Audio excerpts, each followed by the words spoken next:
వీరేంద్ర, ఈరోజు మచిలీపట్నం ప్రజలకు మేము ఒక విషయం తెలియజేయాలనుకుంటున్నాం. మేము కొబ్బరి తోటలో గత 10 సంవత్సరాలుగా ఇక్కడే నివాసం ఉంటున్నాం. రీసెంట్గానే ఒక 2 ఏళ్ల క్రితం ఇక్కడ ఒక సైట్ కొనుక్కుని ఇల్లు కన్స్ట్రక్షన్ చేయడం జరిగింది. ఆ కన్స్ట్రక్షన్ పూర్తయినప్పటి నుంచి రకరకాల అడ్డంకులు క్రియేట్ చేస్తున్నారు. అది ఎందువల్ల ఏంటన్నది మీకు ఇప్పుడు చెప్తాను. ఈ సైటు 1940 నుంచి ఒక డిస్ప్యూట్ నడుస్తుందంట. అది మనకి కొన్నప్పుడు అయితే తెలీదు. మొత్తం క్లియర్ అయిందని చెప్పి మనకు అమ్మడం జరిగింది. ఆ కొన్నప్పటి నుంచి కొన్ని అరివారి కారణాలు చెప్పడం, రకరకాల కేసులు వేయడం, అన్నీ సిల్లీ కేసులు. మీ దగ్గర మున్సిపల్ వాటర్ ఇవ్వం, కరెంటు తీసేయాలి. మేము ప్రతి ప్లాను, ప్రతిది everything document with State Bank లోన్తో సహా ఇల్లు కట్టుకున్నాం. కట్టుకున్నప్పటి నుంచి ఈ లోకల్ ఇన్ఛార్జ్ గారు మనల్ని నానా ఇరిటేషన్ చేస్తున్నారు. చేసినా సరే ఆఖరికి మున్సిపల్ ట్యాప్ కూడా హైకోర్టుకి వెళ్ళి రిట్ పిటిషన్ వేసి వాటర్ ట్యాప్ తెచ్చుకోవడం జరిగింది. మీకు ఆ కాపీ కూడా నేను చూపిస్తాను. ఇదిగోండి, ఒక కేసు 500లో నేను అమెరికా వెళ్ళినప్పుడు ఈ ఆస్తి నాదని చెప్పి వెళ్ళాను, తిరిగి వస్తే ఆస్తి లేదని ఒక కేసు. ఇలా రకరకాల చిల్లర కేసులు వేశారండి. వేసిన తర్వాత మేము కొన్నప్పుడు అయితే ఎటువంటి కేసులు లేవు. ఈ మధ్యనే రీసెంట్గా మా గృహప్రవేశం అయిన తర్వాత హైకోర్టులో ఒక కేసు వేశారు. అది కూడా ఏంటంటే CMA 484 అని. ఆ కేసులో ఏం చేశారంటే 1940 టైంలో వాళ్ళు గొడవ జరిగినప్పుడు ఎవరైతే ఉన్నారో వాళ్ళ పేర్లన్నీ దానిలో కలిపి మీ ఇక్కడ ఉన్న పొజిషన్లో ఎవరి పేరు చెప్పకుండా ఒక సూట్ ఫైల్ చేసి కోర్టుని మ్యానిపులేట్ చేసి ఒక కేసు ఫైల్ చేశారు. చేసి కోర్టులో ఒక అప్పీల్ వేసుకున్నారు. అయ్యా, మేము ఇలా ఒక సైట్ ఉంది, ఒక 80 ఏళ్ళగా ఫైట్ చేస్తున్నాము, దాన్ని థర్డ్ వ్యక్తులు తీసుకోవడం జరుగుతుంది, దయచేసి మాకు రిజిస్ట్రేషన్ లాభించండి ఒక రిక్వెస్ట్ అడిగారు. అడిగితే కోర్టు నమ్మి సరే వీళ్ళు ఏదో చెప్తున్నారు కదా అని చెప్పి వాళ్ళకు ఒక ఆర్డర్ ఇచ్చింది. ఆ ఆర్డర్ కాపీ కూడా మీకు చూపిస్తారు. దానిలో కూడా విషయం ఏం లేదు. ఆవిడేముందంటే ప్రజెంట్ ఉన్నవాళ్ళు యథాతథంగా ఉండండి, చేతులు మార్చుకోవద్దని మాత్రం ఒక కారణం చెప్పింది. వీళ్ళు ఆ ఆర్డర్ చూపించి కోర్టు మాకు కొట్టేసింది, మీ ఇల్లు పడేస్తాం, మీరు ఖాళీ చేయాలి, ఇక్కడి నుంచి వెళ్ళిపోవాలి, మీ సంగతి తెలుస్తాం అని రకరకాల భయభ్రాంతులు గురి చేసి 2 సంవత్సరాల నుంచి నానాయాతం చేస్తున్నారు. అప్పుడు మేము ఒకటి నిర్ణయానికి వచ్చాం, దీని గురించి మనం అసలు క్లియర్గా స్టడీ చేయాలి, అసలు ఏం జరిగింది ఏంటి అని. మేము ఈ కేసు పూర్వపత్రాలు మొత్తం మొదల నుంచి ఇప్పటి వరకు ప్రతి ఒక్క డాక్యుమెంట్ సేకరించాం. ప్రతి ఒక్క డాక్యుమెంట్ మా దగ్గర ఉంది. యాక్చువల్గా వీళ్ళు 84లో ఫస్ట్ సూట్ ఫైల్ చేశారు. ఫైల్ చేసినప్పుడు కోర్టుకి ఏం చెప్పారంటే మేము పొజిషన్లో ఉన్నాం, ఈ ఆస్తి మాదే అని చెప్పి ఒక డాక్యుమెంట్ ప్రొడ్యూస్ చేశారు. ఆ డాక్యుమెంట్ కూడా ఒక మైనర్ వాళ్ళకి రాయడం జరిగింది.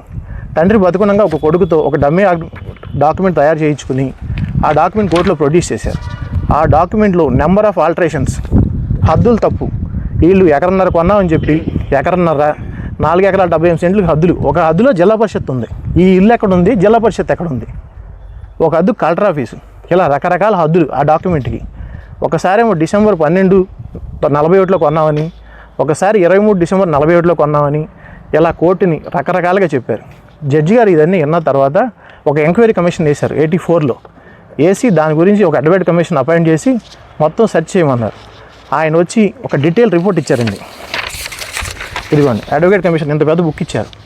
ఈ బుక్లో ఆయన ఏం రాశాడంటే, ఈ ఆస్తికి మీకు సంబంధం లేదు, మీ డాక్యుమెంట్ అన్నది ఒరిజినల్ కాదు, నెంబర్ ఆఫ్ ఆల్టరేషన్లు, సిగ్నేచర్లు అన్నీ చేంజ్ చేశారు, మీరు ఫేక్ డాక్యుమెంట్ అని కొట్టి ఇంత పెద్ద అఫిడవిట్ ఇచ్చారు జడ్జి గారు. ఇంకో దీనిలో హైలైట్ విషయం ఏంటంటే, వీళ్ళు క్లెయిమ్ చేసేది 3 వారసులు. వాళ్ళలో ఒకళ్ళు అయినటువంటి 3వ వ్యక్తి, ఆయన వాళ్ళ ఫ్యామిలీ మెంబరు 1,05,000 రూపాయలకి నా 53 సెంటు అమ్మేసుకున్నానని జడ్జి గారికి వాంగ్మూలం ఇచ్చాడు. బీట్రీలో ఎగ్జిబిట్ అయింది, కాలితే చూసుకోండి.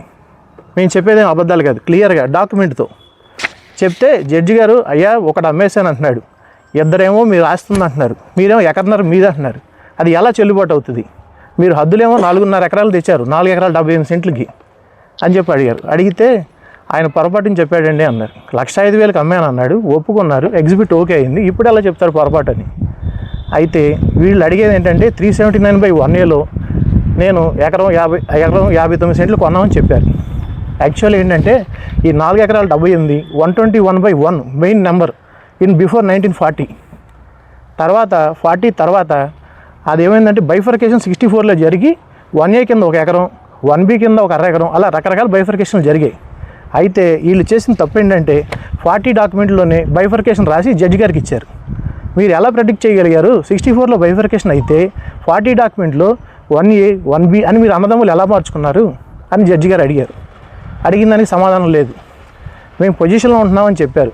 జడ్జి గారు వచ్చి ఎంక్వైరీ కమిషన్ వేసి అదిగోండి ఆ ఇల్లున్న ప్లేస్లోనే తోట వాళ్ళు ఒక నివాసం ఉంటున్నారు, మేము కూడా ఉంటున్నామని చెప్పారు. జడ్జి గారు వచ్చి ఎంక్వైరీ రిపోర్ట్లో క్లియర్గా వాళ్ళు పొద్దున్నే లేచి బట్టలు ఉతికారు, కుండలు కడిగారు, అన్నం వండుకుంటున్నారు, తింటున్నారు, ఉంటున్నారు. ఆ 4/78లో 3 ఎకరాల 20 సెంట్లు తోట రామస్వామి గారు 1926లోనే కొన్నాడు. అప్పటి నుంచి ఆయనే పొజిషన్లో ఉన్నాడు. సర్లే ఈ ఎకరన్నరకి రిజిస్ట్రేషన్ కాకపోతే ఏమవుతుంది అని చెప్పి ఆయన ఒక అగ్రిమెంట్ రాయించుకున్నాడు. వీళ్ళు ఆ విషయం తెలుసుకుని కావాలని దాని లిటికేషన్ పెట్టడం కోసం వాళ్ళ అబ్బాయితో ఒక డాక్యుమెంట్ తయారు చేసి ఫ్యాబ్రికేటెడ్గా తయారు చేసి కోర్టులో ప్రొడ్యూస్ చేశారు. మీ డాక్యుమెంట్ విత్ హెల్డ్, మీది పనిచేయదు, మీకు అసలు ఎటువంటి రైట్స్ లేవు అని చెప్పి కోర్టు క్లియర్గా డైరెక్షన్ ఇచ్చి మీరు ఒక పని చేయండి, మీరు ఉంది అంటున్నారు కాబట్టి రికవరీ ఆఫ్ పొజిషన్ షూట్ వేసుకుని మీ ఆస్తి మీరు ఎత్తుక్కోండి, అది కూడా ఎకరం ఎక్కడుందో ఒక ఆయన అమ్మేసినని చెప్పాడు అని చెప్పింది. వాళ్ళు అప్పటి నుంచి ఆ పని చేయకుండా రకరకాల డమ్మీ సూట్లు, ఫస్ట్ అపీలు, సెకండ్ అపీలు, ఆ ఇంజక్షన్ మీద వెళ్ళి అలా 2017 వరకు 5 సార్లు ఓడిపోవడం జరిగింది. ఏ ఒక్క కోర్టులో వాళ్ళకి అనుకూలంగా రాలా. జడ్జిమెంట్ రోజున కావాలని కోర్టుకి అన్ప్రెజెంట్ అయ్యి డిస్మిస్ ఫర్ డిఫాల్ట్ అని ఒక మ్యాటర్ రాపించుకుని ప్రతిసారి కూడా కోర్టును మోసగిస్తూ వచ్చారు. మేము కొన్ని కారణాల వల్ల వెళ్ళం, దొంగ సొమ్ము రికవరీ చేసేస్తారు అని పిచ్చి మాటలు మాట్లాడుతూ ఇవాళకి కూడా కాలయాపన చేస్తూ హైకోర్టులో కూడా మా ఒక్క పేరు కూడా చెప్పలేదు. మేము తెలుసుకుని మా స్వశక్తితో మేము వెళ్ళి కోర్టులో ఇన్ప్లీడ్ పిటిషన్ వేసుకుని అయ్యా మేము ఉన్నాం పొజిషన్లో మాకు అన్యాయం చేస్తున్నారు అని చెప్పి వేస్తే జడ్జి గారు షాక్ అయ్యారు. ఏంటండి వీళ్ళు పొజిషన్లో ఉంటే వీళ్ళ పేర్లు ఎందుకు రాలేదారు? మాకు తెలియదండి వాళ్ళు ఉంటున్నారని. ఎంతంత ఇల్లు ఇక్కడ కనిపిస్తున్నాయి చుట్టూ, ఒకళ్ళు వాళ్ళ ఇంట్లో ఉంటూ ఇల్లు కట్టుకుని ఉంటే నీకు ఎలా తెలియదు? అది నీ ఆస్తి అయితే ఏం చేసావు ఇప్పటివరకు అని చెప్పి జడ్జి గారు ఇన్ప్లీడ్ పిటిషన్ వేస్తే మా అందరిని యాడ్ చేసి నేను న్యాయం చేస్తానని చెప్పారు. అప్పటి నుంచి దాన్ని పొలిటికల్గా ఉపయోగించి బెంచ్ మీద రానివ్వకుండా, నెంబర్ అవనివ్వకుండా రకరకాల కారణాలు చెప్పి కేసు దాచిపెడుతున్నారు. ఏమనంటే ఇది పెద్దవాళ్ళ కేసు అని చెప్పడం, హైకోర్టుకి మేము వెళ్ళడం రావడం అదే జరుగుతుంది. అక్కడ ఇచ్చిన ఒకే ఒక ఆర్డర్, ఎవరికి అమ్మకండి, ఉన్న వాళ్ళని ఉంచండి, గొడవలు పడకండి అని చెప్తే వీళ్ళేదో వీళ్ళకి రాసి ఇచ్చేసినట్టు మీరందరూ వెళ్ళిపోవాలి, ఈ ఆస్తి మాది అని చెప్పడం, దానికి లోకల్ లీడర్లు సపోర్ట్ చేయడం, మున్సిపాలిటీలో కలెక్టర్ గ్రివెన్స్ని పచ్చిగా దుర్వినియోగపరచడం, ఒక ఎంటీ పేపర్ కలెక్టర్ గారు గ్రివెన్స్ పెట్టడం, అలాగే నచ్చిన సర్వేయర్తో నచ్చిన మాటలు రాపించుకోవడం, డాక్యుమెంట్లని ఫ్యాబ్రికేట్ చేయడం, ఇంజనీర్లను బెదిరించడం. బాగా పేపర్ ఇటు ఇదిగోండి, ఇది కలెక్టర్ గారు ఫస్ట్గా అలిగించిన ఆర్డర్. దీనిలో ఏం చెప్పారంటే హైకోర్టులో ఉన్న విషయంలో కలెక్టర్ గారు ఎటువంటి ఉత్తర్వులు కానీ ఏమీ చేయలేరు, కోర్టు విషయం అని చెప్పారు. దాన్ని పెన్నుతో కొట్టేసి కమిషనర్ గారు నేను మీకు న్యాయం చేస్తానని వీళ్ళకి నడిపించింది మ్యాటర్ రాసుకోవడం, సంతకం పెట్టేవడం బాబిరాజు గారు. ఇది ఎంతవరకు న్యాయం ఉన్నది ఆలోచించండి. ఇప్పుడు నీ ఆస్తి అయితే నువ్వు తీసుకో, మాకు బాధ లేదు, నువ్వు చేసే పని ఏంటి? ఇదిగోండి ఇంకో విషయం, ఇది ఈసీ నేను కొన్నప్పుడు, ఇదిగోండి లాస్ట్ డేట్ 1984 ఈసీ, ఇది 2024 నేను స్థలం కొన్నప్పుడు. ఇది ఇప్పటి వరకు 170 రిజిస్ట్రేషన్లు, ఏ ఒక్కసాటిన కొండపల్లి అనే పేరు కాదు కదా, నెంబర్ కూడా లేదు ఈ ఈసీ డాక్యుమెంట్లో. అది ఎలా వాళ్ళకి చెందుతుందో మాకు తెలియట్లేదు. దీని వెనకాల ఎవరున్నారో కూడా మాకు అర్థం కావట్లేదు. వాళ్ళ డాక్యుమెంట్ కానీ అన్నీ కూడా ఫేక్ అని క్లియర్గా చెప్పారు. ఇదిగోండి వాళ్ళు వేసిన ప్రతి అప్పీలు మేము రాసుకోవడం పేపర్ల మీద మాకు నానా బాధల యాతన గురి చేస్తున్నారు. ఇదిగోండి చూడండి, వాళ్ళు అన్నిసార్లు ఓడిపోయినాయి, ఎన్ని పాయింట్ రాసుకోవడం. ఎగ్జాములు స్కూల్లో కూడా నేను చదువుకోలేదండి, ఇంజనీరింగ్ చదివే కానీ నేను బాధలు పడలేదు. వీళ్ళ రికార్డులు చదవలేకపోతున్నాను, రకరకాల ఫేక్ డాక్యుమెంట్లు తేవడం ఒకటి కాదండి. అసలు వాళ్ళు గ్రివెన్స్ను ఉపయోగించుకుంటున్నారు, కోర్టులను ఉపయోగించుకుంటున్నారు, మున్సిపాలిటీని ఉపయోగించుకుంటున్నారు. ఇదిగోండి వాళ్ళు ఊడిపోయిన 5 సూట్లు, ప్రతి కేసు డిస్మిస్లు. ఇదిగోండి పైగా నేను ఇల్లు కట్టినప్పటికీ ఏ ఒక్క కేసు ఏ సూటు ఎక్కడ పెండింగ్ లేదు. నేను ఇవాళ వరకు ఎవరికి చెప్పలేదు, ఎందుకు మనకి అల్లరి మనం ఏదో ఉంటున్నామని. దీన్ని ప్రత్యేకంగా ఈ ఇన్ఛార్జ్ గారికి నేను ఇంటికి వెళ్ళి అయ్యా నేను వేరే ఊరి నుంచి వచ్చాను, తెలియక ఇల్లు కట్టుకున్నాను, తప్పైపోయింది అని ఇంటికి వచ్చి చెప్పాలని ఆయన కబురు చేపించిన వ్యక్తి లేడు. ఆయనకి నాకు ఎటువంటి రాజకీయ వైరం లేదు, గొడవలు లేవు.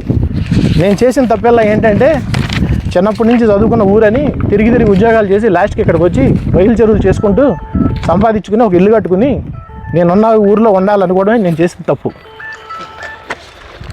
మేము పక్క ఊరు వాళ్ళం ఆయన చెప్పేది. ఇంకొక విషయం ఇదిగోండి, WPF 2028-2024 ఇది రిట్ పిటిషన్కి ఆయన ఇల్లు డెమాలిష్ చేయమని చెప్పి వాళ్ళకి ఎటువంటి హక్కు లేకపోయినా కోర్టుకి వేశారు. వేస్తే అదే కోర్టుకి కనుమూరి బాబిరాజు గారు 40 పేజీలు అఫిడవిట్ ఇచ్చారు. ఈ లేఅవుట్లో ఎటువంటి లొసుకులు లేవు, వాళ్ళు ప్రాపర్ డాక్యుమెంట్తో. ఇదిగోండి, మళ్ళీ మేము ఏదో తయారు చేసామంటారు. ఇదిగోండి కింద ఇప్పుడు నిన్న కూల్చిన మన టీపీఓ గారు ప్రసాద్ గారు సంతకం, ఈ పక్కన బాబిరాజు గారు సంతకం, 40 పేజీలు అఫిడవిట్ ఇచ్చారు కోర్టుకి. వాళ్ళ డాక్యుమెంట్ అంతా క్లియర్ అని.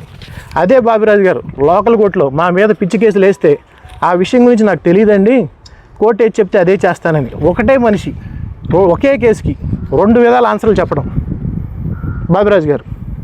ఇది ఎంతవరకు సమంజసం? ఇప్పుడు మేము చదువుకున్న వాళ్ళని అయితేనే ఇలా చేశారు. అదే ఒక చదువు రానివాడు ఆస్తి అయితే ఈ వాడికి ఎప్పుడో కాజేసేవాళ్ళు. ఎప్పుడు కూడా రాజకీయ నాయకులకి ప్రజల సొమ్ము మీద ఆశ కలగకూడదండి. అదే ఇది మెయిన్ ప్రాబ్లం జరిగిన విషయం. అలాగే మేము ప్లాన్ పెట్టుకుంటే ఆవుల సతీష్ గారు ఆ 2 హౌసులకి ప్లాన్ పెట్టారు. మా ఇంటికి ఈశ్వర్ ప్రసాద్ గారు పెట్టారు. పెడితే అది కూడా ఆవుల సతీష్ గారే పెట్టారని చెప్పి ఒక పేపర్ తీయండి బాగా చూపేది. ఇదిగోండి, LTP login ID maybe blocked అని చెప్పి ఆవుల సతీష్ గారి పేరు రాసి ప్రతి సర్వేయర్ని, మచిలీపట్నంలో పనిచేసే ప్రతి సర్వేయర్ని ప్రత్యేకంగా ఇంటికి వెళ్ళి కొండపల్లి కృష్ణ తేజ అనే వ్యక్తి ఒక ఇన్ఛార్జ్ ప్రోద్బలంతో బెదిరించడం జరిగింది. ఆ రోజు నుంచి అన్నీ క్లియర్గా ఉన్న ఈ సైటు నిర్మానుషంగా చేశారు. దీనిలోంచి ఏదో లబ్ధి పొందాలని దురుద్దేశంతో. ఇది 2014లోనే దీనికి సంబంధించిన అన్ని అనుమతులు మున్సిపాలిటీ మంజూరు చేసింది. ఆ రోజు ఏ గవర్నమెంట్ ఉందో మేము మా నోటితో చెప్పక్కర్లేదు. చెప్పిన కానీ ఇది పక్క పార్టీ వాళ్ళు చెప్పించారంటారు. ఆ రోజు ఏ గవర్నమెంట్ ఉందో మీరే చూసుకోండి. 2014లో దీన్ని LP చేసినప్పుడు ఎవరున్నారు, దానికి VLT ట్యాక్స్లు ఎవరు కట్టించారు, పన్నులు ఎవరు ఇప్పించారు, క్లియర్గా మీరే ఐడెంటిఫై చేసుకోండి. మచిలీపట్నం ప్రజలకి అంటున్నారంట వీరేంద్ర గారు అక్రమంగా బిల్డింగ్ కట్టుకున్నాడు, ఏదో ఒక రోజు కూల్చేస్తాం, ఆయన ఇన్నాళ్ళు అద్దెల్లోనే ఉన్నాడు, మళ్ళీ రోడ్డు మీదకే తీసుకొస్తాం అంటున్నారండి. మాకైతే అంత కరం పట్టలేదు. మేము ప్రతి పర్మిషన్లతోనే కట్టుకున్నాం. దీన్ని ఎంతవరకు తీసుకెళ్తారన్నది మమ్మల్ని మానసికంగా ఒత్తిడికి గురి చేసి ఎంత ఇబ్బంది పెడుతున్నారని అసలు చెప్పుకోలేని పరిస్థితి అండి. మేము తిరగని నాయకుడు లేదు, ఎక్కని మెట్టు లేదు. ప్రతి ఒక్కళ్ళు కూడా మాకు న్యాయం చేస్తారని అనుకున్నాం. ఏంటో పెద్ద ఫ్యామిలీ అంట, మేమేం చిన్న ఫ్యామిలీ. ఏమీ లేదండి. 14 టైంలో ఇక్కడ కొన్న వాళ్ళందరూ గొప్ప వ్యక్తులు, వాళ్ళని ఎదిరించే దమ్ము లేదు. అప్పుడు సైలెంట్గా ఉన్నారు. ఇప్పుడు సామాన్యులు కొనుక్కున్నారు, చేతులు మారిపోయి. మేము గజం 27,000కి వీళ్ళు కొన్నారు, 20,000కి నేను కొన్నా, వైట్లో రిజిస్ట్రేషన్ చేశా, DD ఇచ్చా. చేస్తే 5,000, 10,000కి కొనుక్కు దొబ్బి నాటకాలు ఆడుతున్నారంటారు. ఎవరండి 5,000, 10,000 గజం అమ్మేది? ఎవరు? 5,000, 10,000కి అమ్మితే ఇప్పుడే కొంటాను నేను. ఎవరన్నా ఇంకా ఇక్కడ ఉన్న అమ్మేవాళ్ళు ఉన్నా నేను కొంటాను, అమ్మమనంటే చూస్తాను. అలాంటి పిచ్చి మాటలు మాట్లాడతాం. ఏదో ఇంటర్వ్యూ మనకు భగవంతుడు అవకాశం ఇచ్చాడు, రాజకీయం దాన్ని ఉపయోగించుకోవడం, ఇలా మనుషులను ఇబ్బంది పెట్టడం, అది ఎంతవరకు సంబంధం అర్థం కాదు. ఆ LRS పేపర్ ఇవ్వండి. ఇదే లేఅవుట్ LRSలో రెగ్యులైజ్ చేసుకోమని మున్సిపాలిటీలో కూడా నా దగ్గర ఉందా కాగితం? మాది కాదు, ఇప్పుడు వచ్చిన కొత్త రెగ్యులేషన్ స్కీమ్లో ఈ డాక్యుమెంట్ని రెగ్యులైజ్ చేసుకోమని మున్సిపాలిటీకి వచ్చిన పేపర్ చూసుకోండి. ప్రజలకు ఈ విషయం తెలియాలి, బందర్లో అసలు ఏం రాజకీయం చేస్తున్నారని చూడండి క్లియర్గా. అసలు మనం ఎలాంటి సమాజంలో బతుకుతున్నందుకు మాకు అర్థం కావట్లేదు. ఈ 35 సంవత్సరాల జీవితంలో నేను ఎలాంటి 2 సంవత్సరాలు నేను చూడలేదు, అలాంటివి చూపిస్తున్నారు. మొన్న కూడా వీళ్ళు ఇల్లు డెమాలిష్ చేసేటప్పుడు 4 సార్లు చెప్పా, మీకు ఏదైనా బాధలు ఉంటే మాన్యువల్గా డెమాలిష్ చేసుకోండి, మిషన్లో తెచ్చి భయభ్రాంతులు గురి చేయొద్దు. ఆ ఇల్లుకి మా స్ట్రక్చర్ మొత్తం కదిలిపోయింది, ఎవరిస్తారు దాని కాంపెన్సేషన్? 200 మిషన్లు, హెవీ మిషన్లు. మున్సిపాలిటీకి ఉంటుందా ఎక్విప్మెంట్ అలాంటిది? పెద్ద పెద్ద మిషన్లు తెచ్చి గుద్దడం. నువ్వు స్లాబ్ పడేసుకోండి, మెట్లు పడేసుకోండి, భీములు పడేయాలంటే పక్కిల్లు ఉంటుందా? ఏంటి అంత పగ? ఎవరి కోసం ఇదంతా చేస్తున్నారు? అసలు దేనికోసం చేస్తున్నారు నాకు అర్థం కావట్లేదు. డబ్బులు అడుక్కునే వాళ్ళు కూడా గౌరవంగా అడుక్కుంటారు కావాలి అంటే. ఈ రకమైనది ఎక్కడ చూడలేదు నేను. ఈ రోజులో మాట్లాడితే సాల్వ్ అవ్వలేదంటే ఏం లేదు. ఒక ఆయన వస్తాడు ప్రెస్ మీట్ పెట్టి, వాట్ మాట్లాడుకున్నాం రండి, మా బ్రాండ్ అంటారు. మీ బ్రాండ్లు ఏంటో మాకు తెలియదు, మీరు ఏ బ్రాండ్ వాడుతున్నారో మాకేం తెలుసు? మీ డాక్యుమెంట్లో దమ్ము ఉంటే కోర్టులో తేల్చుకోండి. సామాన్యుల మీద తేల్చుకునేది బ్రాండు ఎవడికి ఉండదు బ్రాండ్? మాది బ్రాండే, ఎవడైనా బ్రాండే. ఏ సామాన్యుడు బ్రాండ్ కాదేంటి? డబ్బు ఉన్నవాడికి బ్రాండ్ ఉంటుందా? లేకపోతే కామన్ పీపుల్ బతకనవరా మచిలీపట్నంలో? వాళ్ళు పేపర్లు చూపి చెప్తాను. వాళ్ళు చేసిన విన్యాసాలు. ఆ ఈశ్వర్ ప్రసాద్ గారు అని ఒక ఇంజనీర్ ఉన్నాడు, ఆయనతో నా ప్లాన్ని రివైజ్ పెట్టించి నేను తీసుకున్న స్టేట్ బ్యాంక్కి వెళ్ళి ఆయన ఇల్లు పడేస్తున్నాం, మీరు అర్జెంటుగా ఇమీడియట్గా ఆయనతో లోన్ కట్టించుకోండి, లేని పక్షంలో ఇదిగోండి. దీనిలో ఎంతమంది ఉన్నారన్నా అసలు మనం క్రైమ్ లెక్క పెట్టలేమండి. అసలు ఎంతమంది ఇన్వాల్వ్ అయ్యారో నాకు అర్థం కావట్లేదు. ఇదిగోండి చదలవాడ పద్మశ్రీ మా మిస్సెస్ పేరు మీద తీసుకున్నాం. ఈశ్వర్ ప్రసాద్ ప్లానరు 5 రోడ్ల సెంటర్లో ఉంటాడు. దీన్ని నా పర్మిషన్ లేకుండా నా అప్రూవ్ అయిన ప్లాన్కి రివైజర్ ఫర్ బీపీ అని పెట్టి ఇదే కాగితం తీసుకెళ్ళి స్టేట్ బ్యాంక్లో నువ్వు ఈ ఉన్నపాలంగా డబ్బులు తీసుకోండి, లేకపోతే 2 రోజులు ఆ నిల్లు పడేస్తాను అని ఒత్తిడి తీసుకొచ్చారు. బ్యాంకు వారు ఈ బాధలు మాకెందుకు బాబు, నీకేమైనా ఆస్తులు ఉంటే కొలటరాలు పెట్టు, లేదంటే లోన్ కట్టు అన్నారు. మా తాత ముత్తాల నుంచి వచ్చిన ఆస్తులన్నీ వాళ్ళకి చూపించి, బాబు నేను అన్ని విధాలుగా కూడా మీ లోన్ తీర్చగలను, రీపేమెంట్ నా క్యాపబిలిటీ ఉంది, నా ఇన్కమ్ ఇది, నా ఐటీ ఇది అని చూపించుకుని వాళ్ళని ఒప్పించుకుని నానా యాతన పడి చేసాం. ఆ కొండపల్లి తేజ అనే అతను పనిమాల బ్యాంకుకి వెళ్ళి ఇక్కడున్న ఆర్బీఓలో కూడా వెళ్ళి వీరేంద్ర ఇల్లు పడేస్తున్నాం, పద్మశ్రీని ఒత్తిడి చేయండి అని, ఆ మహిళని కూడా లేకుండా ఆవిడ పేరు మీద గృహప్రవేశం రోజు కావాలని నోటీసులు ఇచ్చి కోర్టుకు రప్పించి వాళ్ళు చెయ్యని లేవు అవమానించడం పర్సనల్గా ఇన్ని చేశారు. ఎంతమందికి చెప్పాం. ఆఖరికి ఈది లైట్లు సంవత్సరం నుంచి నన్ను చీకట్లో ఉంచారు. కలెక్టర్ గారి గ్రీవెన్స్కి ఇవ్వండి లెటర్లు. మా అబ్బాయి రాత్రిపూట శ్రీపతి గారిది చూపిస్తాను, నాయి కూడా నా గ్రీవెన్స్లు తీయండి. కలెక్టర్ గారికి స్పందనలో వాటిల్లో కనీసం ఎన్నిసార్లు లెటర్లు పెట్టానో ఉత్తర్వులు అసలు మీరు లెక్క పెట్టలేదు. పీజీఆర్ఎస్లు 6 ఇవ్వండి. ఇది మొత్తం నా పీజీఆర్ఎస్ఏ. ఇదిగోండి ఆన్లైన్లో చూపిస్తున్నాం, సిస్టంలో ఏదో మేము తయారు చేసుకొచ్చింది కాదు. పీజీఆర్ఎస్ ఇదిగోండి, చీఫ్ మినిస్టర్ గారి గ్రీవెన్స్ సెల్ తీసుకొచ్చి చూపించాం. 24 స్టార్టింగ్ చేసి అసలు ఒకటి కాదండి, వాళ్ళు చెయ్యిందంటూ లేదు. సిస్టమ్ను వాడతారు, అది వాడతారు, అదే సినిమాలు అంటారు చూసారా, ఆడు పవర్లో ఉంటే ఏదైనా వాడతాడని అలా వాడారు. ఆఖరికి సర్వేయర్ గారితో మేము కరెక్ట్ సర్వే నెంబర్లో ఉన్నా తప్పుడు సర్వేలో ఉన్నామని రాపించడం. మేము 1 year డాక్యుమెంట్ ఇస్తే 1 yearకే ప్లాన్ ఇస్తారు కదండి. ఇది బేస్ నెంబర్ 378, 379 అండి. ఇది పుట్టుకతో పుట్టింది. వెంకటేశ్వర గారు మనవడన్నా నేనే, ముత్యాలరావు గారు అబ్బాయి అన్నా నేనే. వాళ్ళ బేస్ నెంబర్ వేసాడని పక్కన 1 year వేయలేదన్నారు. ఇది మన మున్సిపాలిటీలో కొన్ని సంవత్సరాలుగా గోడ మీద ఉండే ఫోటో అండి. పేపర్ మున్సిపాలిటీ ఎంటర్ అవ్వగానే టీపీ గారు ఎదురుగా విండోకి ఉంటుంది. దీని మీద ఈ 378, 379 ఉంది. ఈ లేఅవుట్కి, ఈ ప్లేస్కి ఈ నెంబర్ ఉందని చెప్పి నేను ఒకరోజు వెళ్ళి, ఏమండి ఇక్కడ ఇదే ఉంది కదా, నా ప్లాన్లో కూడా అదే వేశారు కదా, దీనిలో తప్పే ఉంది, ఇది బేస్ నెంబరే కదా, మేమే పక్కన నెంబర్ వేసుకోలేదు కదా అని అడిగాం. అడిగితే వితిన్ 2 రోజుల్లో దీన్ని తొలగించేశారు. కొన్ని సంవత్సరాలుగా మున్సిపాలిటీలో ఉన్న బోర్డుని తొలగించారు. ఎవడు ఇవన్నీ చేసేది? సామాన్యుడు చెప్తే చేస్తారా? చెప్పండి. దీనికి అసలు ఎవరైనా సమాధానం చెప్పేవాడు ఉన్నాడా? అసలు ఏం చేయాలనుకుంటున్నారు మీరు? అసలు మనుషులను ఉంచుతారా ఉంచరా? ఇదిగోండి ఆఖరికి 172 గజాలు కట్టిన ఇంటికి డీవియేషన్ నోటీసులు ఇచ్చి 2 సార్లు కూలుస్తానంటే కోర్టుకు వెళ్ళి ఇంజక్షన్ ఆర్డర్ తెచ్చుకుని కోర్టులో, అమ్మ నేను కట్టుకుంటాను, నేను కట్టుకున్నది 170 గజాలు ఇల్లు పడేయమాక నేను ఇంజక్షన్ తెచ్చుకున్నాను. ఇదిగోండి ఈ చెత్త మొత్తం అయ్యే కోర్టుకు వెళ్ళి తిరిగినాయి మెట్లు. నా జీవితంలో 35 సంవత్సరాల్లో ఇంత పిట్టి కేసులో కానీ చిన్న చిల్లర కేసులో కానీ నేను కానీ నా ఫ్యామిలీ మెంబర్ కానీ ఇన్వాల్వ్ అవ్వలేదు. ఈ ఇల్లు కట్టినప్పటి నుంచి నా భార్యతో సహా నేను కానీ కోర్టుల మెట్లకి తిరగడమే. ఎవరు అసలు దీనికి సమాధానం చెప్తారు? ఆఖరికి మొన్న ఎల్ఆర్ఎస్ స్కీమ్లో కూడా ఇదిగోండి పెట్టి బీపీఎస్ రెగ్యులేషన్ చేయించి 60,000. ఆఖరికి ఎదరికి నువ్వు సెట్ బ్యాక్ వదలలేదు, 3.5 అడుగులు, ఇంటి వెనక మళ్ళీ 2 అడుగులు వదలలేదు, లెఫ్ట్ సైడ్ వదలలేదు. నాకున్నది 34 కొలతలు, 34 కొలతల్లో 3 వైపులో 3-5 అడుగులు వదిలేసి మధ్యలో ఇల్లు కట్టుకోవాలన్నారు. పందిరేసుకో అయ్యా మాకెందుకు అన్నాడు కమిషనర్ గారు. వెళ్ళి అడిగితే, ఏమండి ఎలా డీవియేషన్ అండి, ఎలా సెట్ బ్యాక్స్, 170 గజాల్లో ఒక మనిషి ఇల్లు కట్టుకుంటుంటే చుట్టూ వదలాలంటే నేను ఎలా వదలగలను అన్నారు. పందిరేసుకో సెంటర్లో అన్నారు. ఈ మచిలీపట్నంలో కొబ్బరి తోటలో ఎన్నాటికి డీవియేషన్లు ఉన్నాయి, ఎంతమందితో కట్టించుకుంటున్నారు. ఇదిగో నాతో డీవియేషన్ కూడా డబ్బులు కట్టించుకున్నారు. మొన్న కూడా అడిగాను, బాబు ఆయనకి ఏదో 1 year కావాలంట, ఈసారి 1 year వేసేవండి, 1 అయితే కుదరదంట, 370 అయితే కుదరదంట. మా తాతగారు నేను మనవడంటే ఒప్పుకోరు, మా నాన్న కొడుకు నేనే చెప్పాలి పరిచయంగా నేను అంటే, ఇదిగోండి 379 1 year. ఆడు చెప్తున్నాడు కదా, ఆడు 1 yearలో ఇల్లు కట్టలేదని, ఇదిగోండి 1 yearలోనే కట్టాం. ఇదిగోండి డబ్బులు కట్టి కొత్తగా ఇప్పుడు ఇంట్లో గదులు కూడా ప్లాన్ ప్రకారమే ఉండాలంట. నాకు తెలీదు ఈ విధానం ఏంటో. మీ ఇంట్లో ఉన్న ప్లానే కనపడాలంట, ఈ ప్లాన్లో ఉన్నట్టుగానే గదులు ఉండాలంట, కొలతలు కూడా. ఇల్లు కూడా కొలుస్తానంటున్నారు లోపలికి వచ్చి. నేను ఎంతవరకు అవుట్ సైడ్ కొలిసిన మున్సిపాలిటీని చూశాను, ఇంట్లో గదులు కొలుస్తాను మున్సిపాలిటీని ఇప్పుడే చూశాను నేను. ఇది కూడా ఎంతో ఫోర్స్ఫుల్గా అడిగి నాకు చేయకూడదు, నీకు చేయకూడదు అన్నారు. నేను మీ జాతకాలు మొత్తం నేను చెప్తా, ఎవడెవడికి ఇల్లు లేనోడికి చేశారో బీపీఎస్లో, కొబ్బరి తోటలో మీరు ఏమేమి చేస్తున్నారో ప్రతి విషయం నేను బయట పెడతానంటే ఆ రోజు రాత్రి చేశారు దీన్ని. ఎలా మాకేంటి, మాకు ఇది అవసరం ఏంటి? ఇప్పుడు అతను ఏదో డాక్యుమెంట్లు ఉన్నాయి అంటున్నాడు. ఇదిగోండి హైకోర్టు ఆర్డర్ అని చెప్పారు కదా, ఇదిగోండి ఏదో చూపించేసి కోర్టు మాకు ఇచ్చేసింది అన్నారు. ఇక్కడ చూడండి clearly, not to create third party interest to the align property. అంటే మూడో వ్యక్తులు ఎవరిని రానివద్దు, ఎవరున్నారు వాళ్ళు ఉండమన్నారు.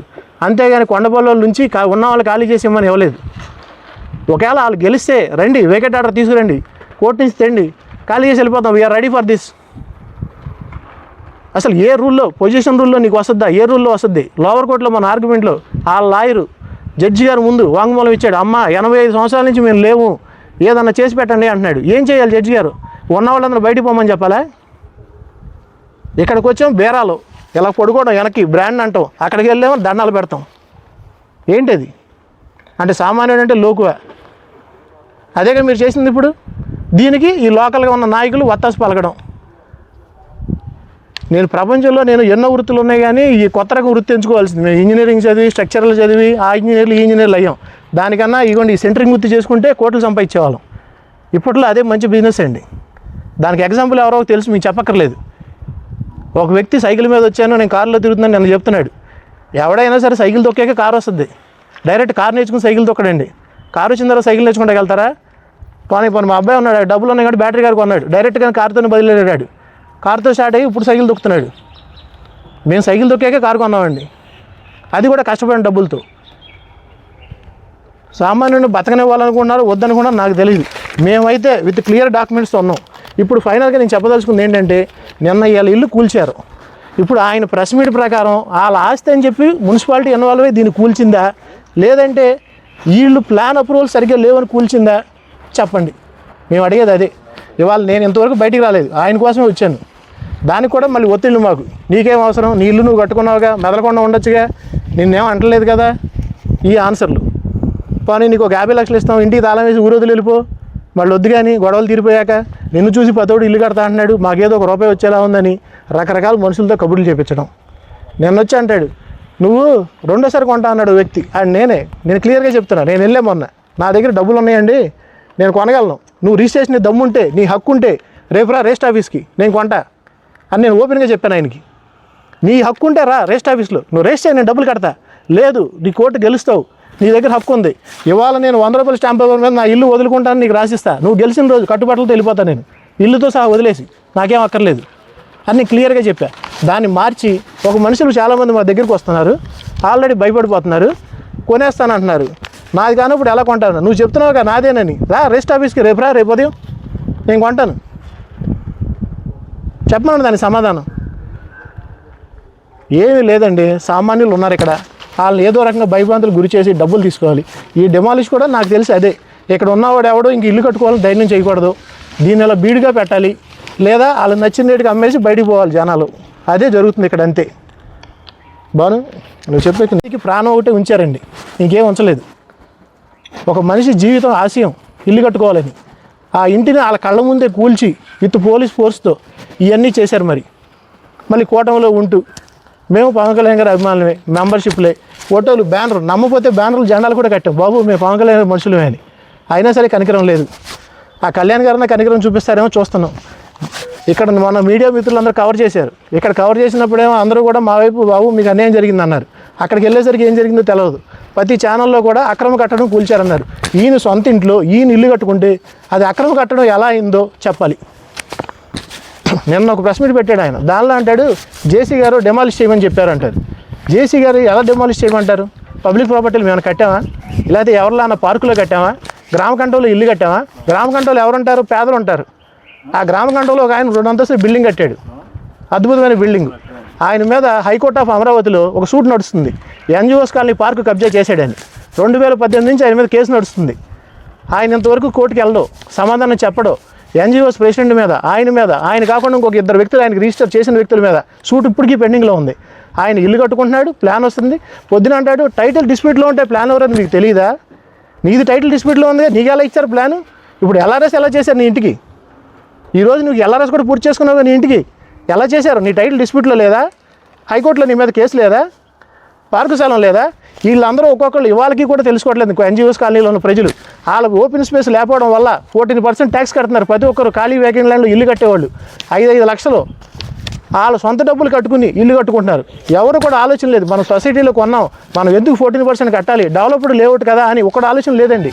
ఆ డెవలప్డ్ లేఅవుట్ ఏమో సొసైటీ కూడా ఒకటికి ఇచ్చేసాడు, ఆడు ఇల్లు కట్టుకున్నాడు. వీడేమో పెనాల్టీలు కడుతున్నారు. ప్రతి ఒక్కడు 5 లక్షలు చందాలు వేసుకుంటున్నారు. అది ఆయన మాకు చెప్తున్నాడు. తక్కువకి వచ్చిందని కొంటున్నారు, చీపుగా వచ్చిందని కడుతున్నారు. ఎవరండి తక్కువకి వచ్చింది, చీపుగా వచ్చింది? చీప్ మనుషులు మేం కాదండి. ఈ పనులు చేసేవాళ్ళు చీప్ మనుషులు. నువ్వు గెలిస్తే నిజాయితీ పరుడైతే మీ దగ్గర బ్రాండ్లు ఉంటే కోర్టుకెళ్ళి గెలవండి, రండి, వేకేట్ చేయొచ్చండి, తీసుకోండి. ఇల్లు కట్టమాక, నీళ్ళు ఇవ్వమాక, ఈది లైట్గా 6 నెలలు. ఏంటండి అసలు సమాజం ఎడిపోతుంది నాకు అర్థం కావట్లేదు. మాకు మాత్రం తీరని అన్యాయం జరిగిందండి. వీళ్ళకైతే అంతకన్నా ఎక్కువ జరిగింది. ఈ ఇల్లు కట్టుకున్నాను, మనశ్శాంతి లేదు. కానీ ఇల్లు కట్టడానికి 1.5 కోటి అయింది, స్థలం కొంటకు 50 లక్షలు అయింది. ఆ డబ్బులు ఇచ్చేస్తాం వాళ్ళకి కావాలంటే. ఇంకా అంతకన్నా మేము చేయగలిగింది ఏమీ లేదు. మనుషుల్ని మానసికంగా చంపేయడం ఎలాగన్నది ఈ కేసు చూస్తే తెలుస్తుందండి. ఒక మనిషి సమాజంలో అన్ని విధాలుగా బతుకుతుంటే ఆయన్ని మనం ఏ రకంగా హింసించగలం? ఆడింటికి మున్సిపాలిటీ చెత్తను పంపించకుండా, ఆడింటికి వాటర్ కనెక్షన్ ఇప్పించకుండా, ఆడింటి ముందర కరెంటు కట్ చేయడం. అసలు నేను పాకిస్తాన్లో ఉన్నానా భారతదేశంలో ఉన్నానా నాకే తెలియట్లేదండి. ఒక వ్యక్తిని సమాజంలో ఇంతమంది ఉండి, నేను 5వ క్లాసు చదువుకుంటున్న వయసులో బందరు వచ్చాను. ఇవాళకి నాకు 36 సంవత్సరాలు, దగ్గర 20 ఏళ్ళ నుంచి ఉంటున్నాను. నేనే బందరు వ్యక్తిని కాదంటే మరి ఎవరు అసలు బందరు వ్యక్తులు? దీన్ని ఎంతగానో చేయగలిగింది ఒకటేనండి. ఇప్పటికైనా సరే ప్రభుత్వం, యంత్రాంగం, ఆ కలెక్టర్ గారు కొంచెం దీన్ని చొరవ తీసుకుని ఇది ఎంతవరకు కరెక్ట్ రాంగు ఆలోచించి మీ అడ్మినిస్ట్రేషన్ అంతా ఎడిపోతుంది మొత్తం తెలుసుకోండి. ఒకడెవడో ఉన్నాడు పిచ్చి వీడియోలు పెట్టుకునేవాడు, మాట్లాడితే మా సైట్ గురించే పెట్టేస్తాడు. ఏదో ఆ సైట్ మొత్తం ఆడే ఉన్నట్టు ప్రతి దానికి పిచ్చి వీడియోలు పెట్టడం. ఈ సైట్ ఎవరిదో మాకు తెలుసు, చేసినవాడు ఎవడో మాకు తెలుసు, అన్నీ నీకు తెలుసు. కొన్ని రా సైట్ కాడికి వచ్చి ఒకరోజు డిబేట్లో కూర్చో. నీ దగ్గర ఏం కాగితాలు నువ్వు పట్టరా, నేను లైవ్ పెట్టేస్తా, మొత్తం ఊపేస్తా అంటున్నావుగా, రా కాగితాలు ఇచ్చుకుని రా. నీకు పేపర్లు ఇచ్చేవాడు ఎవడో, నీకు సప్లై చేసేవాడు ఎవడో, మినిస్టర్ గారిని రెచ్చగొట్టించేది ఎవరో, నువ్వు ఎవరెవరిని ఎలా రెచ్చగొడుతున్నావు ప్రతి విషయం మాకు తెలుసు. మేము ఏదైనా ఒక పని చేస్తాం, ఆ విషయం ఎలా చెప్పాలి అంటే ఆడిని తీసుకురావడం, ఆడితో అడ్డమైన ఇంటర్వ్యూలు పెట్టించడం, ఆడిని చూసి ఇక్కడ రెచ్చగొట్టడం. కలెక్టర్ గారు ఎడిపోతున్నారు, అక్కడ ఎంకరేజ్మెంట్ జరుగుతుంది. నువ్వు రోజు ఇక్కడే తిరుగుతున్నావుగా, చూడు ఎంకరేజ్మెంట్ ఉంటే కలెక్టర్ గారు చూసుకుంటారు కదా. కలెక్టర్ ఆఫీస్ ఇక్కడే ఉంది, ఆయన ఇల్లు కూడా పక్క రోడ్డు 2 రోడ్లు అవతల. ఎంకరేజ్మెంట్ కలెక్టర్ గారు చూసుకుంటారుగా. నువ్వు చెప్పేదేముంది? మున్సిపాలిటీ పాలన నడుస్తుందా, కలెక్టర్ గారు పాలన నడుస్తుందా అంటాం, రెచ్చగొడతాం, ఇళ్ల మీదకి పంపించడం. మున్సిపాలిటీని ఈ ఇల్లు కట్టేటప్పుడు నానా యాతన గురి చేశారండి. డీవియేషన్ అంటారు, ముందుకు వచ్చింది అంటారు, ఎలివేషన్ బయటికి రాకూడదు అంటారు. అసలు ఒకటి కాదండి, కరెంటు తీగలు కూడా 3 నెలలు ఏలాడిచ్చారు ఇంటి ముందర. కరెంటు తీగ స్తంభం ఎక్కకూడదంటాం, వైర్లు కలపకూడదంటాం. ఇవాళకి నేను ఇల్లు కట్టి 2 సంవత్సరాలు అయింది, మున్సిపాలిటీ వాడు నా ఇంటి ముందర చెత్త డబ్బా కూడా తీసుకెళ్ళా. చెప్పండి ఇది ఏం చెప్పండి, ఇదంతా ఎవరు చేస్తున్నారు? ఒక సామాన్య వ్యక్తి ఇవన్నీ చేస్తున్నాయంటే మాకే ఆశ్చర్యం కలుగుతుంది. ఒక్కసారి కూడా గెలవక, అట్లీస్ట్ వార్డు మెంబర్ కూడా గెలవనాడు మమ్మల్ని ఇన్ని ఇబ్బందులు గురి చేస్తున్నాడు. ఆడి పేరు చెప్పడం కూడా నాకు ఇష్టం లేదు. అది పరిస్థితి. భానుమూర్తి, నేను వెంకటాచలం గారు వాళ్ళ అబ్బాయిని. నిన్న ప్రెస్ మీట్ పెట్టి ఒక వ్యక్తి, కొండపల్లి తేజ అనే వ్యక్తి, మేము ఇది మా సైటు, దాంట్లో మాకు ఇల్లీగల్ కన్స్ట్రక్షన్ చేసుకుంటున్నారు వాళ్ళు, మేము వాళ్ళకి 100 సార్లు చెప్పాము, వాళ్ళు మంచోళ్ళు, వాళ్ళ సైట్ అనవసరంగా పాడు చేసుకుంటున్నారు అని పిచ్చిగా చెప్పారండి. మేము ఈ సైట్ కొన్నప్పుడు ఎటువంటి దావాలు ఈ సైట్ మీద లేవండి, ఎటువంటి కోర్టు కేసులు లేవు. అన్నీ చూసుకొని వెరిఫై చేసుకున్నాకే మేము కొన్నాం. ఈసీ 84 నుంచి ఈసీ తీసుకున్నాం. ఎక్కడ కొండపల్లి వాళ్ళు అని పేరు కూడా దాంట్లో మెన్షన్ కూడా లేదు. కొండపల్లి వాళ్ళని కనీసం పేరు కూడా మెన్షన్ లేదు దాంట్లో. ఎప్పుడు చూసిన 2000 డాక్యుమెంట్, స్టార్టింగ్ డాక్యుమెంట్ తోటల దగ్గర నుంచి, అంతకుముందు తోటలు ఉంది, అదంతా సపరేట్ చేసుకుంటూ బైఫర్కేషన్ చేసుకుని తోటలు రిజిస్ట్రేషన్ చేసుకున్న డాక్యుమెంట్ ఉంది. ఆ డాక్యుమెంట్లో వాళ్ళు 91లో క్లియర్గా ఆ డాక్యుమెంట్ని వాళ్ళు ఉత్తిగా రాసుకోలేదు. మేము కోర్టుకి వెళ్ళాం, ఫైట్ చేసాం, పోరాడాం, కోర్టు మాది అని చెప్పి ఇచ్చింది అని చెప్పి ఆ డాక్యుమెంట్లో క్లియర్గా మెన్షన్ చేసి రాసిన సేల్ డీడ్. ఉత్తి డాక్యుమెంట్ కాదు, వాళ్ళు ఏదో సృష్టించేసుకుని అమ్మేసింది కాదు. క్లియర్గా ఉంటేనే అలాంటి ప్రతి document point to point verify చేసుకుని మేము కొనుక్కున్నామండి. ఇది ఎక్కడ మాకు తక్కువ వచ్చింది, వాళ్ళు కొనేసుకున్నారు, తక్కువకి వచ్చిందని కట్టేసుకుంటున్నారు అని మేము 27,000 పెట్టి కొన్నాం.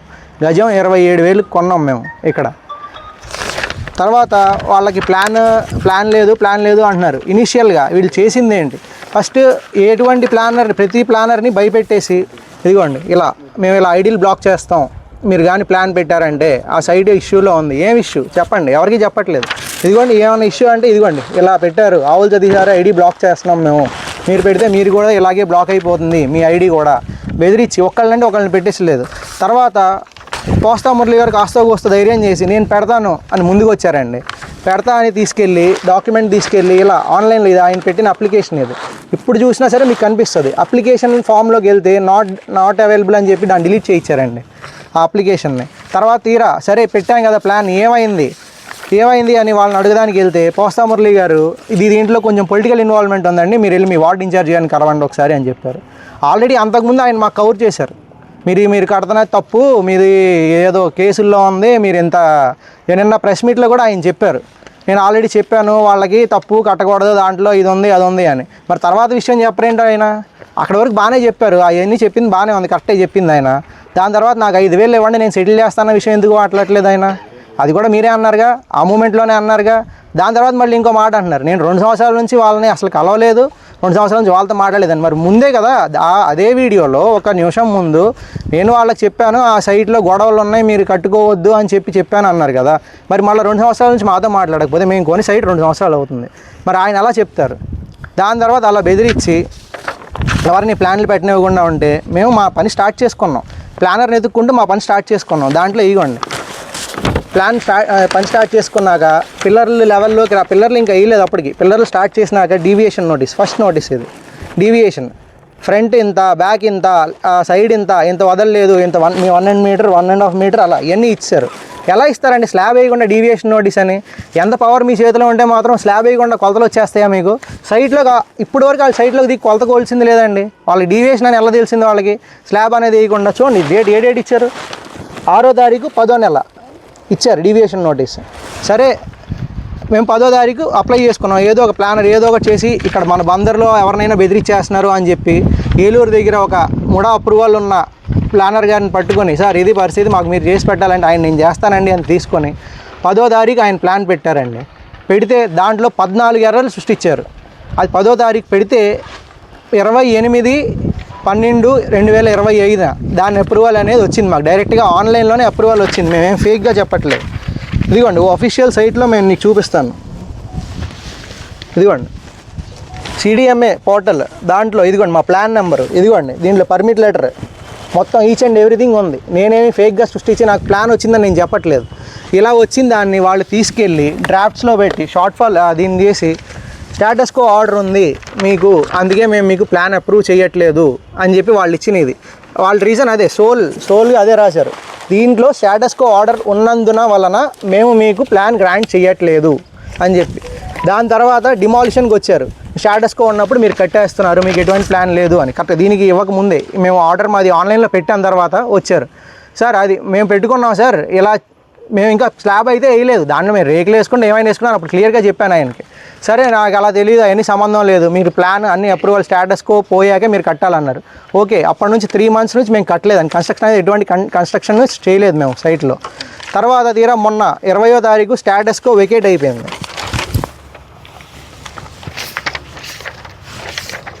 దావా మెన్షన్ చేశారో దాంట్లో status quo is here by vacated అని క్లియర్గా జడ్జి గారు తమ స్వహస్తాలతో రాసి ఇచ్చిన ఆర్డర్ ఇది.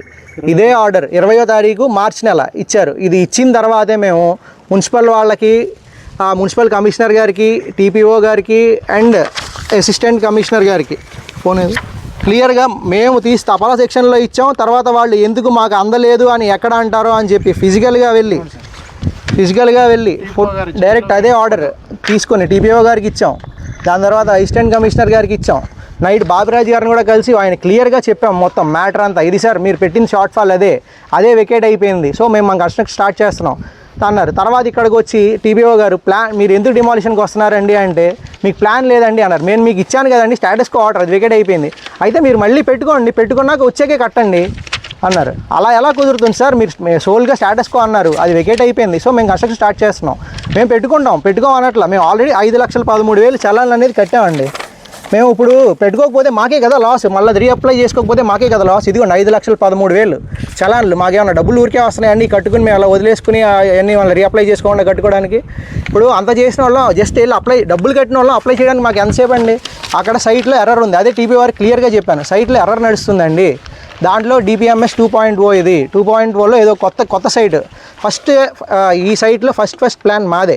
దాంట్లో ఎన్ని విధాలుగా ఎర్రర్లు పెట్టాలో అన్ని విధాలుగా ఎర్రర్లు పెట్టారు వాళ్ళు. ఈ స్టేటస్ కో అని చూపించి వాళ్ళు క్యాన్సిల్ చేయడం మూలంగా దాన్ని తిరిగి అప్లోడ్ చేయడానికి ఆప్షన్ అనేది ఎనేబుల్లో లేదు ఆన్లైన్ సైట్లో.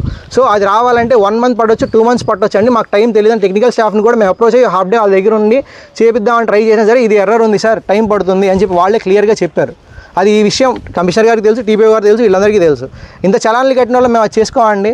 ఒకనొక సందర్భంలో ఇలాగే ఇప్పుడు మీకు ప్లాన్ లేదు కట్టకూడదని డిమాలిషన్ చేసిన వాళ్ళు ఒకనొక సందర్భంలో మన మినిస్టర్ గారు ఇంకెవరో కాదు, మహాలక్ష్మి అమ్మవారి గుడి పక్కన పెద్ద మార్కెట్ దగ్గర ఒక 3 స్కై స్క్రాపర్ అంతా దాంట్లో పెద్ద బిల్డింగ్ కట్టారు.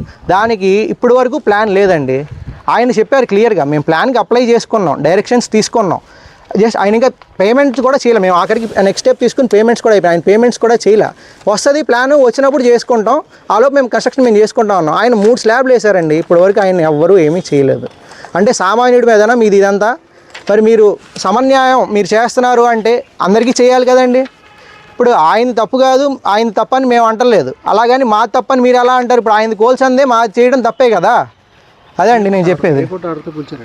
తర్వాత వీళ్ళు ఇక్కడ నానా విధాలుగా ప్లాన్లు రిజెక్ట్ చేస్తుంటే ఇదిగోండి హైకోర్టుకి వెళ్ళి రిట్ పిటిషన్స్ తెచ్చుకున్నాం. జడ్జి గారు అడిగారు, ఇక్కడ నెంబర్ ఆఫ్ PGRSలు పెట్టాం కలెక్టర్ గారికి. ఇప్పుడు లాస్ట్ ఇయర్ ఆగస్ట్ నుంచి PGRSలు పెడుతూనే ఉన్నాం, సార్ మాకు ప్లాన్ ఇవ్వట్లేదు అని.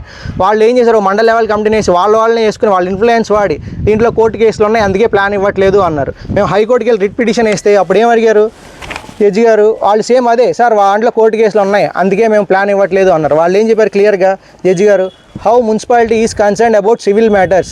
మున్సిపాలిటీకి ఏం సంబంధం, సివిల్ మ్యాటర్స్కి మున్సిపాలిటీకి అవి ఏమన్నా ఉంటే కోర్టులో చూసుకుంటాం, మీరు ఎందుకు ఇవ్వలేదు అంటే, సరే సార్ మాకు కొంచెం టైం ఇవ్వండి నెక్స్ట్ హియరింగ్కి వెళ్ళి, సార్ వీళ్ళు అసలు ప్లానే అప్లై చేయలేదు అందుకే మేము ప్లాన్ ఇవ్వలేదు అన్నారు. ఇప్పుడు మరి మీ పోస్తా మురళి గారు అప్లై చేసింది, ఆన్లైన్లో అప్లై చేసింది, ఇదేంటండి ఇది ప్లాన్ కాదా? మరి దీన్ని ఎందుకు బెదిరించి మీరు అది క్యాన్సిల్ చేయించారు? దానికి సమాధానం ఎవరు చెప్తారు? ఇప్పుడు ఇవన్నీ చేసి ఇవన్నీ అడ్డంకులు దాటుకుని మేము ప్రతిదీ మొత్తం వెకేట్ అయిపోయాక మేము సంవత్సరం నుంచి కష్టపడి మేము ఇల్లు కట్టుకుందామని మనం స్టార్ట్ చేసుకుంటే స్లాబ్ పొద్దునైతే సాయంత్రం వచ్చి పడేశారండి. అది ఎంత అడ్డగోలుతనం అండి. ఎంత పవర్ మీ చేతిలో ఉంటే మాత్రం ఎంత పవర్ మిస్యూజ్ చేస్తారండి. ఒక సామాన్యుడు ఇల్లు కట్టుకుంటే ఆ రోజు వచ్చారు సాయంత్రం, ఇది లేదు పోనీ పేపర్లు ఇవ్వండి సార్, మీరు క్లియర్గా మీకు ఏం ఆర్డర్స్ ఉన్నాయి ఇవ్వండి చూపించండి అంటే, ఆర్డర్స్ మాకు కమిషనర్ గారు పంపించారు మేము కొడుతున్నాం, ఏమన్నా ఉంటే కమిషనర్ గారిని అడగండి, ఆయన అడిగితే TPOనే మొత్తం నాదేం లేదు TPO గారిని అడగండి. నిర్దాక్షిణ్యంగా అలా అక్కడ మేము అందరం అడ్డుకొని మా వాళ్ళు మా ఫ్యామిలీ మెంబర్స్ మాతో పాటు పనిచేసే మా ఎంప్లాయీస్ అందరూ మా కోసం సపోర్ట్ వచ్చి వాళ్ళు అడ్డుపడుతుంటే వాళ్ళని బలవంతంగా డ్రాగ్ చేసి తాళ్ళు పట్టుకుని కిందకి నెట్టేసి, నేను అక్కడ స్టాప్ చేయడానికి వెళ్తే నన్ను ఎత్తుకున్న 5 పోలీసులు కలిపి ఎత్తుకొని వచ్చి ఇక్కడ పడేసి ఈడ్చుకొచ్చి నానా రచ్చేసి పోలీసు వ్యవస్థని ఎలా వాడుకోవాలంటే అలా వాడుకున్నారు, పవర్ ఉంది కదా అని. ఒక్క ముక్క కూల్చి ఆ రోజుకి వెళ్ళిపోయారండి. ఇప్పుడు ఒక పెద్ద మనిషికి అంట ఆ రోజు నిద్ర పట్టలేదంట, ఏంటి ఆ సగమే ఎందుకు కూల్చి వచ్చావు, నాకు నిద్ర పట్టలేదు, నా అంతరాత్మ ఒప్పుకోవట్లేదు అని చెప్తే తర్వాత రోజు మళ్ళీ పొద్దున్న పునాదులతో సహా ఒక ప్రైవేట్ 200 క్రేన్ ఒకటి వేసుకొచ్చి మొత్తం పిల్లర్తో సహా పడగొట్టేశారండి. ఆ రోజు సెంటరింగ్ ఆయన మేము బతిమాలుకున్నాం ముందు, సార్ మాది ఎలాగో మీరు కొట్టేస్తున్నారు, మీరు రీజన్ ఇవ్వట్లేదు, కానీ సెంటరింగ్ ఆయన ఏం పాపం చేశాయండి, ఆయన జీవనాధారమే దాని మీద. సెంటరింగ్ ఆయనకి కొంచెం టైం ఇవ్వండి, ఆయన అప్పటికీ వచ్చి 1/2 గంట 20 నిమిషాల నుంచి పీకడం మొదలు పెట్టాడు. లెక్క అయితే 5 రోజుల వరకు దాన్ని స్లాబ్ వేసిన తర్వాత వాళ్ళు పీకితే వాళ్ళకి ఏమైనా జరగవచ్చు. ఆయన అక్కడికి ఆయన ప్రాణాలు రిస్క్ చేసి ఆయన కష్టపడి సంపాదించుకున్నది ఎంత పోతుంది అని చెప్పి కుర్రాళ్ళని పెట్టుకుని తీసుకోవడం మొదలు పెడితే నిర్దాక్షిణ్యంగా ఆయన ఎంత బతిమాలుకున్నాడు, సార్ 1 గంట టైం ఇవ్వండి నేను మొత్తం నేను తీసేస్తాను సెంటరింగ్, మీరు మీ ఇష్టం వచ్చిన తర్వాత చేసుకోండి అంటే ఒక్క మాట కూడా కనీసం TPO గారిని అడుగుతుంటే ఇలా తలదించుకొని ఇంకో మాట లేదండి, ఇంకో మాట మాట్లాడట్లేదు, తలదించుకుని నేనేం చేయలేను. ఆయన పాపం ఆయన బాధ చూడాలి. ఆ రోజు ఈరోజు ప్రతిరోజు ఇక్కడికి వచ్చి వెళ్తూ ఉంటారు, సార్ అంటారు, ఏం చేస్తామండి, మాకు అన్యాయం జరిగింది మీకు అన్యాయం జరిగింది, మనం అందరం కలిసి పోరాడదాం, దీనికి ఎవరు బాధ్యత వహిస్తారో వాళ్ళు చెప్పాలి మాకు. ఆయన కంపెన్సేషన్ ఎవరు ఇస్తారు, మా కంపెన్సేషన్ ఎవరు ఇస్తారు, మొత్తం మాకు ప్లాన్లు అప్రూవల్లు అన్ని కోర్టు కేసులు ఎటువంటివి లేకపోయినా సరే ఇంత ఇదిగా డిమాలిషన్ చేశారు, దీనికి ఎవరు ఇస్తారు చెప్పాలి ఎక్స్ప్లెనేషన్ ఇదంతా. చూపించిన డాక్యుమెంట్స్ అన్నీ ఒక డ్రైవ్ లింక్లో అప్లోడ్ చేసి మీడియా సోదరులకి అందరికీ ఇస్తాం. మీరు మీ వీడియో లింక్లో మీరు పెట్టే ప్రతి వీడియో యూట్యూబ్ వీడియో కింద లింక్లో ఆ డ్రైవ్ లింక్ అప్లోడ్ చేసుకోవచ్చు. దాని నుంచి ఎవరైనా చూసి ఈ ప్రతి డాక్యుమెంట్ వెరిఫై చేసుకొని దీంట్లో కొండపల్లి వాళ్ళది ఇది సైటు అని ఇస్తే ఏ క్షణమైనా మేము ఖాళీ చేసి నిర్దాక్షిణ్యంగా డబ్బులు కూడా అడగం, మేము ఖాళీ చేసి వెళ్ళిపోవడానికి రెడీగా ఉన్నాం. మేము ఇంకోటి కూడా చెప్పాం, ఈ సైటు నీది అని రా, మేము వదిలేస్తాం, అక్కడ వదిలేసి వెళ్ళిపోతాం, కట్టుబడులతో వెళ్ళిపోతాం. అంతేగాని ఇలాంటి చిల్లర కేసులు వేసి చిల్లర చేసి ఇప్పుడు నీదన్న సైడ్ వచ్చినప్పుడు ఆ టైంలో ఎవరైనా ఖాళీ చేయాల్సిందే, నీదని కోర్టు నుంచి ఆర్డర్ వచ్చినప్పుడు. అంతేగాని ఏదో గవర్నమెంట్ మీ చేతిలో ఉంది, పవర్ మీ దగ్గర ఉంది, మీరు డబ్బు ఉన్నవాళ్ళు అని చెప్పి ఆ మదంతో మీరు ఎలా మిస్యూజ్ చేస్తే మాత్రం దానికి చాలా పెద్ద రీజనబుల్ అవుతారు. వెనకాల కూడా వాళ్ళకి సపోర్ట్ చేసిన గవర్నమెంట్ ఎంప్లాయీసే కానీ ఎవరైనా కానీ బాధ్యత వహించాల్సి వస్తుంది. దీన్ని మేము సీరియస్గా తీసుకుంటాం, కోర్టు దృష్టికి తీసుకెళ్తాం. ఈ పొలిటికల్ వ్యవస్థ అంతా కరప్ట్ అయిపోయినా సరే న్యాయ వ్యవస్థ మాకు న్యాయం చేస్తుందని మేము కోరుకుంటూ సెలవు తీసుకుంటాం. వాటర్కి వెళ్ళా ఏంటంటే ఎలక్షన్ అండి, ఇంకా వేరే దానిలో ఎక్కడ మేము సమాధానం చెప్పలేము. ఆ రోజు తెలుస్తుందండి ఎవరిని ఎంత ఇబ్బంది పెట్టాం, దీనివల్ల ఏం జరిగింది, మాకని కావాలంటే వాళ్ళకి కావాలి. 2 రోజుల నుంచి మా దగ్గరికి రకరకాల పార్టీలు వచ్చారండి, వాళ్ళందరూ సానుభూతితో వచ్చారు. మేమేదో వాళ్ళకేదో న్యాయం చేసేస్తాం, రేపు నుంచి వాళ్ళ దగ్గరికి వెళ్ళిపోతాం కాదండి. ఒక జరిగింది, బాధపడ్డాం, కానీ ఈ పని అంతా చేసినోడు ఇంతవరకు రాలేదండి. నేను వాళ్ళ కోసం ఇదంతా చేస్తానని చెప్పి ఇంతవరకు రాలే మా దగ్గరికి. మరి చేసింది ఆయనే కదా, మోహన్ చెల్లలేదు. ఆయన ఇదే వార్డులో ఉంటున్నాడుగా, మొత్తం మీకోసమే చూస్తున్నాను, మీ కట్టుకోవద్దని అంత బాధ్యతగా చెప్తున్నాడు కదా. అదే వ్యక్తి ఇప్పటివరకు ఎందుకు రాలేదు ఆయన? అదే ఇప్పుడు మేము మీ వార్డులోనే ఉంటున్నాం, మీ మంచి కోసం చూస్తున్నాం అన్న వ్యక్తి కూల్చిన రోజు వచ్చి ఆగండి బాబు, నేను వాళ్ళతో మాట్లాడతాను, నేను మీకు చేస్తాను, వాళ్ళతో నేను ఏదోటి పడగొట్టిస్తాను, వాళ్ళతోనే ఏదోటి మీకు చేపిస్తాను అని ఆయన రావచ్చుగా, ముందుకు రావచ్చుగా. అదే వ్యక్తి ఇప్పుడు ఏమైపోయాడు? ఇప్పటికీ ఒకటే అండి, ఆయన కోసం కూల్చారా, మేము ఏమన్నా మున్సిపల్ నామ్స్ వ్యతిరేకించామని కూల్చారా అన్నది మాకు ఇవాళకి సస్పెన్స్ అండి, తెలియదు మాకు. రూమర్ ఏం కాదండి, ఏమండి నిప్పులేందే పొగరాదండి. కాకపోతే అవన్నీ మనం ఓపెన్గా చెప్పలేము, ఎందుకంటే మేము ఇంకా 3 సంవత్సరాలు ఇక్కడే ఉండాలి. ఆయన కోర్టు ఆయన డిఫర్మేషన్ సూట్ కూడా వేసారండి, డిఫర్మేషన్ సూట్ వేస్తానని నోటీస్ ఇచ్చారు వీళ్ళందరికీ. దానిలో మేము రిప్లై కూడా ఇవ్వడం జరిగింది. ఆయన కోర్టుకు వెళ్ళారనుకోండి, ఎవిడెన్స్ సహా అక్కడే ప్రూవ్ చేస్తామండి. ఇప్పుడు మేము మాట్లాడామనుకోండి, ఏదో గాలి మాటలు, చిల్లర మాటలు, ఆడు చెప్పాడు, వీడు చెప్పాడు, అవసరం లేదండి. మాకు వేరే పనులు ఉన్నాయండి, మాది రాజకీయం కాదు. నేనేదో చెరువులు వేసుకుంటున్నాం, వ్యవసాయం మా పని మాదండి. వీళ్ళదేమో రోడ్డు బిజినెస్. ఈ రొచ్చులో దిగామనుకోండి, మేము రోజు కడుక్కోవడమే. ఆయన ఏదో అన్నారు కదా, వెళ్తే బురద చిమ్ముద్దని, అసలు బురద పక్కనే తిరుగుతున్నామండి, ఇంకా జమ్మడమే లేదు, మొత్తం మునిగిపోయి ఉన్నాం. కొండపల్లి ప్రెస్ మీట్ పెట్టి వాళ్ళేమో ఆయన ఏమంటారంటే, సార్ ఇప్పుడు మేము అడిగాం మీడియాలో, మరి ఇతను ఒక్కడితే ఎందుకు సార్ మీరు కూర్చారు, ఆ గవర్నమెంట్లో గతంలో కూడా కన్స్ట్రక్షన్ జరిగిన 3 ఇళ్ళు ఉన్నాయి కదా, మరి వాటి మీద ఎందుకు యాక్షన్ తీసుకుంటే వాటి మీద కూడా కోర్టులో ఉందని చెప్పి మీ పేర్లు కూడా చదివాడు. అదే అండి, ఇప్పటికీ అర్థం కదా, ఇప్పటికి మా మిస్సెస్ పేరు 3 సార్లు చదివాడు. అతని మీద కూడా మేము యాక్షన్ తీసుకుంటాం సార్, మాకు ఆర్డర్ కూడా పెట్టాము, వచ్చింది, అది కూడా డిమాలిషన్ చేస్తామని ఆయన. నెక్స్ట్ దిలీప్ ప్రెస్ మీట్ పెట్టాడు సార్. దిలీప్ గారు ప్రెస్ మీట్ పెడితే మేము అడిగాం, ఏం సార్ మరి వాళ్ళ మీద ఏంటంటే, అది ఎలా మేము తీసుకుంటాము, ఆల్రెడీ ఇది కన్స్ట్రక్షన్ పూర్తయింది, దాని మీద కోర్టు తీసుకోదు అని చెప్పేసి ఈయన ఒక వర్షంలో చెప్పారు. మీకే డిఫరెన్స్ తెలుస్తుంది, అంటే దాన్ని బట్టి మాకు బలం చేకూరింది. అంటే డబ్బులు ఏమైనా ఇచ్చే ఈయన వదిలేస్తాడు అనేది బలం మాకు చేకూరింది. అంటే ఇది ఒకటండి, మేము అనేది ఏంటంటే, ఇది ఎన్ని సంవత్సరాలు పోరాటం చేసినా కొండపల్లి వారికి అన్నది రాదండి. డాక్యుమెంటేషన్ క్లియర్, వాళ్ళదైతే కాదు.